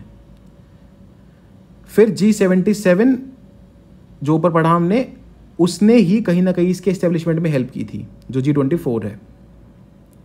बाकी again I don't think this is important, कुछ इसमें पूछा नहीं जाएगा। ये याद रखना कि इसमें भी 28 मेंबर्स हैं, इंडिया इसका भी मेंबर है, चाइना स्पेशल इनवाइटी है। ओके, इंडिया इसका मेंबर है। तो G20 का भी मेंबर, G24 का भी मेंबर, G77 का मेंबर, G7 का मेंबर नहीं है बस इंडिया। I2U2 बहुत ही फेवरेट है यूपीएससी का। I2 मतलब इंडिया इजराइल, U2 मतलब UAE एंड कहाँ गया, यूएसए नहीं लिखा इसने, खैर। तो I2U2 India Israel UAE and USA, ये 4 कंट्रीज की ग्रुपिंग है। और अगेन ये लोग स्पेस वेंचर साथ में कर रहे हैं, अभी स्पेस बेस्ड टूल्स बना रहे हैं अलग अलग लोगों के लिए। सबसे पहले ये 2021 में इस पर बात चलनी शुरू हुई थी और 2022 आते आते लगभग ये फाइनल हो गया था। ओके, तो वही mutual interest, economic partnership, trade, investment वगैरह के लिए है ये। तो ऐसे बोलेगा कि इसके एजेंडा में मिलिट्री एक्शन है तो गलत मार देना। इंडिया वैसे भी ऐसी चीज़ों का पार्ट बनता नहीं है। तो जैसे क्वाड का भी इंडिया पार्ट है, अब वो दिखता है ऐसे कि it is like counter to China, but उसमें कभी मिलिट्री एक्शन नहीं लिखा होगा। फिर ओकस, यहाँ से भी क्वेश्चन पूछ चुका है यूपीएससी ओकस से। ओकस मतलब ऑस्ट्रेलिया, यूके एंड यूएस, तो AUK US ओकस। फिर ये इन लोगों ने अभी क्या साइन किया है, operate deep space advance radar capability, DARC। ये भी 2021 में आया था। फिर वही सिक्योरिटी और डिफेंस इंटरेस्ट के लिए, देखो है ना, इंडिया पार्ट नहीं है तो डायरेक्टली आपको सिक्योरिटी और डिफेंस जैसी चीज़ें दिखेंगी, न्यूक्लियर सबमरीन जैसी चीज़ें दिखेंगी। गॉट इट, ये तो बहुत ही फेमस चीज़ है। इसमें क्या हुआ था कि ऑस्ट्रेलिया ने फ्रांस से कुछ न्यूक्लियर सबमरीन का डील की थी, लेकिन जैसे ओकस साइन हुआ तो इनको थोड़ा सस्ते में यूके और यूएस से चीज़ें मिल गई, तो उन्होंने फ्रांस वाली अपनी डील को रिसेंड कर लिया। अब वहाँ पे फिर फ्रांस को बहुत भड़का फ्रांस की, भाई ये क्या तरीका होता है। तो ये तो मेजर चीज़ हुई थी यहाँ पे ओकस के साथ। तो खैर, फिर आता है आपका IAEA, international atomic energy agency. तो वर्ल्ड की सबसे मतलब one of the major inter governmental forum है ये न्यूक्लियर के फील्ड में। इंडिया इसका फाउंडिंग मेंबर रहा है हमेशा से, वियना में है ये। और इसके ऊपर बेसिक क्वेश्चन पूछ चुका है 2-3 बार, प्रोटोकॉल्स वगैरह पे और चीज़ों पे, 2 बार तो मुझे याद है। तो इसके सेफगार्ड एग्रीमेंट हैं कुछ, जो ये देखते हैं कि भाई जितना भी न्यूक्लियर मटेरियल है वो पीसफुल पर्पस के लिए यूज़ हो रहा है कि नहीं हो रहा है। ठीक है, safeguard agreements, agreement for application of safeguard to civil nuclear facilities. तो ये देखो, यही पूछा था यूपीएससी ने कि इंडिया ने जो ये है आपका पूरा प्रोटोकॉल जो हम साइन कर रहे हैं, इसमें हम अपने मिलिट्री फैसिलिटीज़ दिखा रहे हैं क्या? तो नहीं, हम मिलिट्री नहीं दिखा रहे हैं, हम कौन सी दिखा रहे हैं, सिविल न्यूक्लियर फैसिलिटीज़ दिखा रहे हैं। Then international organisation for migration, इन्होंने प्रयास नाम का इनिशिएटिव लॉन्च किया है। देख रहे हो, इंटरनेशनल बॉडीज़ भी इंडिया के नाम यूज़ कर रही है। खैर, मुझे लगता नहीं है दिस इज़ इम्पॉर्टेंट। प्रयास का फुल फॉर्म है promoting regular assisted migration for youth and skilled professionals. ये मिनिस्ट्री ऑफ एक्सटर्नल अफेयर्स के साथ IOM ने मिलकर लॉन्च किया था पिछले साल। सेफ, ऑर्डरली, रेगुलरली माइग्रेशन होता रहे एस्पायरिंग इंडियन माइग्रेंट वर्कर्स का, विदेश में जाके पढ़ सकें, वो काम कर सकें, इन चीज़ों के लिए है ये। ठीक है, 175 कंट्रीज़ हैं इसमें, इंडिया इसका पार्ट है and nothing more than that. बहुत सिंपल सी चीज़ है, बस माइग्रेशन को संभालने के लिए, ताकि माइग्रेशन में लोगों को ज़्यादा दिक्कतें फेस ना करनी पड़े। That is it, nothing else. अगर आपका ओपेक कंट्रीज़ है, organisation for of the petroleum exporting countries, तो इससे कोई कंट्री बाहर निकल गई, अंगोला भी, but that is not important. What is important is कि ये क्या करती है, what does the OPEC do. तो देखो इसका हेडक्वार्टर कहाँ है, सबसे पहले वियना में। नाउ ये एक इंटर गवर्नमेंट ऑर्गेनाइजेशन है जो कोऑर्डिनेट करती है, यूनिफाई करती है petroleum policies of its member countries. ये इंपॉर्टेंट है। तो मेंबर कंट्रीज अपनी सब पेट्रोलियम पॉलिसीज को अलाइन करते हैं साथ में, ठीक है, that is what it does. 12 countries हैं इसमें, एक बार बता देता हूँ ताकि थोड़ा आइडिया रहे। डिस्ट्रीब्यूशन देखो है ना, सऊदी अरेबिया से शुरू हुआ, यूएई, ईरान, इराक, कुवैत, है ना, ये सब एक तरफ की हो गई। दूसरी तरफ साथ में कौन सी मिल गई आपको, ये वाली, Algeria, Equatorial Guinea, गेबोन, Libya, Nigeria, Republic of Congo and Venezuela. ये आपकी थोड़ी उस वाले एरिया से बाहर हो गई, मिडिल ईस्ट से हट के हो गई, ठीक है। तो 2 तरह का इसमें आप डिवीजन देख सकते हो। ये मेजर दुनिया के पेट्रोलियम रिच या पेट्रोलियम प्रोड्यूसर्स हैं। तो पेट्रोलियम की सप्लाई को रोक के रखने के लिए, उसको कंट्रोल करने के लिए ये पूरा काम करते हैं ओपेक के अंदर, ठीक है। ये यूपीएससी पूछ ही चुका है, ब्रेंट क्रूड। तो OPEC uses Brent crude as a benchmark for quality. मैंने अच्छा नहीं, पीवाईक्यू के लेक्चर में था, ठीक है। ओपेक एंड ओपेक प्लस अपनी डील चलाए रहे हैं, ठीक है, तो ये तो कोई ज़्यादा है नहीं। तो जैसे ओपेक 12 मेंबर्स का है, ऐसे ओपेक प्लस 22 मेंबर्स का है, तो 10 लोग उसमें और मिल जाते हैं। तो ऑल ओपेक मेंबर्स प्लस 10 मोर, सारे के सारे ओपेक मिला के एंड प्लस 10 मोर, तो दिस बिकम्स ओपेक प्लस। तो खैर मेरे को लगता है कि आपको याद करने की ज़रूरत है कि ओपेक प्लस में कौन कौन से आते हैं, सो दैट इज़ ओके। फिर आता है आपका इंटरनेशनल ट्रांसपोर्ट फोरम। तो ये क्या रिलीज़ करती है, ट्रांसपोर्ट आउटलुक 2023। ये पूरा देखता है कि भाई global transport demand, carbon dioxide emissions कैसा चल रहा है एंड ऑल ऑफ दैट। तो ट्रांसपोर्ट, दुनिया भर का ट्रांसपोर्ट देखने के लिए थिंक टैंक है। अगेन इंडिया इसका पार्ट है, बाकी इसमें कोई और इंपॉर्टेंट चीज़ है नहीं, मुझे नहीं लगता कुछ बहुत इंपॉर्टेंट है। ट्रांसपोर्ट आउटलुक इसने रिलीज़ किया था, वो नाम से आप पहचान लोगे, अगर इंटरनेशनल ट्रांसपोर्ट फोरम जैसी चीज़ लिखी रहेगी ऑब्वियसली नाम से दिख जाएगा। नेक्स्ट आता है international organisation of legal metrology certificate. ये पता नहीं मेरे इरेज क्यों हो गए यार, बाद के लास्ट के 2 पेजेस इरेज हो गए हैं, खैर कोई नहीं। International organisation of legal metrology certificate, India ने रिसेंटली इसको ज्वाइन किया है, ठीक है। तो अब इंडिया भी ये OIML सर्टिफिकेट्स देगा, organisation of legal metrology certificate issuing authority बन गया है इंडिया, ठीक है। तो जितनी भी मतलब मेट्रोलॉजिकल चीज़ें हैं उन सब के सर्टिफिकेट सब इंडिया भी देगा, ताकि इंडिया का भी एक्सपोर्ट बढ़ सके। किस चीज़ के लिए, वही legal metrology authority and industry, उसके रेगुलेशंस, उसके स्टैंडर्ड्स को बेटर करने के लिए, उसके डॉक्यूमेंट्स को बेटर करने के लिए, इन सब चीज़ों के लिए। Again I don't think it is at all important, नहीं आएगा क्वेश्चन यहाँ से। फिर पेरिस क्लब, ये यूपीएससी पूछ चुका है already. Paris club, Sri Lanka reaches agreement with India and Paris club on debt treatment. तो पेरिस क्लब क्या है, Paris club is an informal group जहाँ पे साथ में कंट्रीज आके, क्रेडिटर नेशंस हैं ये, तो जो अलग अलग कंट्रीज़ को क्रेडिटर मतलब जो पैसा दे, है ना, तो क्रेडिटर कंट्रीज़ है। तो जैसे श्रीलंका को ये पैसा दे रहे हैं अभी अपने उससे क्राइसिस से बाहर आने के लिए, तो इंडिया पेरिस क्लब का डायरेक्ट पार्ट नहीं है। India and China are not direct members of the Paris club, okay. बहुत पुराना है पेरिस क्लब, सिर्फ इसलिए नहीं बना था कि श्रीलंका को पैसे देना, बहुत पुराना है। कूल। तो वही है इसका objective, to find sustainable debt relief solutions for countries that are unable to repay their bilateral loans. अभी श्रीलंका इसका वो है, इंडिया और पेरिस क्लब के साथ श्रीलंका ने अपना एग्रीमेंट कर लिया है, और चाइना के साथ अलग से कर लिया है, ताकि इसके डेट को थोड़ा सा मैनेज किया जा सके। लास्ट टॉपिक है आज का, टैक्स इंस्पेक्टर विदाउट बॉर्डर। तो डॉक्टर्स विदाउट बॉर्डर जैसे है, ऐसे टैक्स इंस्पेक्टर विदाउट बॉर्डर। तो इसने एक प्रोग्राम लॉन्च किया है सेंट ल्यूसिया एंड इंडिया में मिलके, सेंट ल्यूसिया एंड इंडिया में प्रोग्राम लॉन्च किया है, और इन दोनों कंट्रीज़ को पार्टनर एडमिनिस्ट्रेटर यहाँ पे बनाया है। तो इंडिया इसमें टैक्स एक्सपर्ट्स अपने प्रोवाइड करेगा। तो इंडिया के पास तो चीज़ों की एक्सपर्टीज़ है ही। Again I don't think this is important, so you can just let it go. Clear. So these were about the major organisations. I don't know कितना लंबा लेक्चर है वो तो पता चलेगा, हम अगले लेक्चर में देख लेंगे पूरा प्लेसेस इन न्यूज़ वगैरह। Done. So I guess this is done with these were the organisations that were important, और ये पूरी मार्क PDF यहाँ तक की आपको मिल जाएगी। Then we will deal with places in news in the next lecture, it will be come very fast, और उसमें पूरा बताऊंगा कि कैसे याद रखना है, क्या करना है। बाकी कमेंट्स में बताना अगर कुछ भी ऐसे शॉर्ट फॉर्म्स फुल फॉर्म्स याद रहें, वो सब बता देना, and we will be done with this. चलिए फिर, thank you so much everybody, please take care. This is Satyam Jain at understand UPSC, signing off till we meet next time. जय हिंद, वंदे मातरम, keep studying, prelims is coming closure.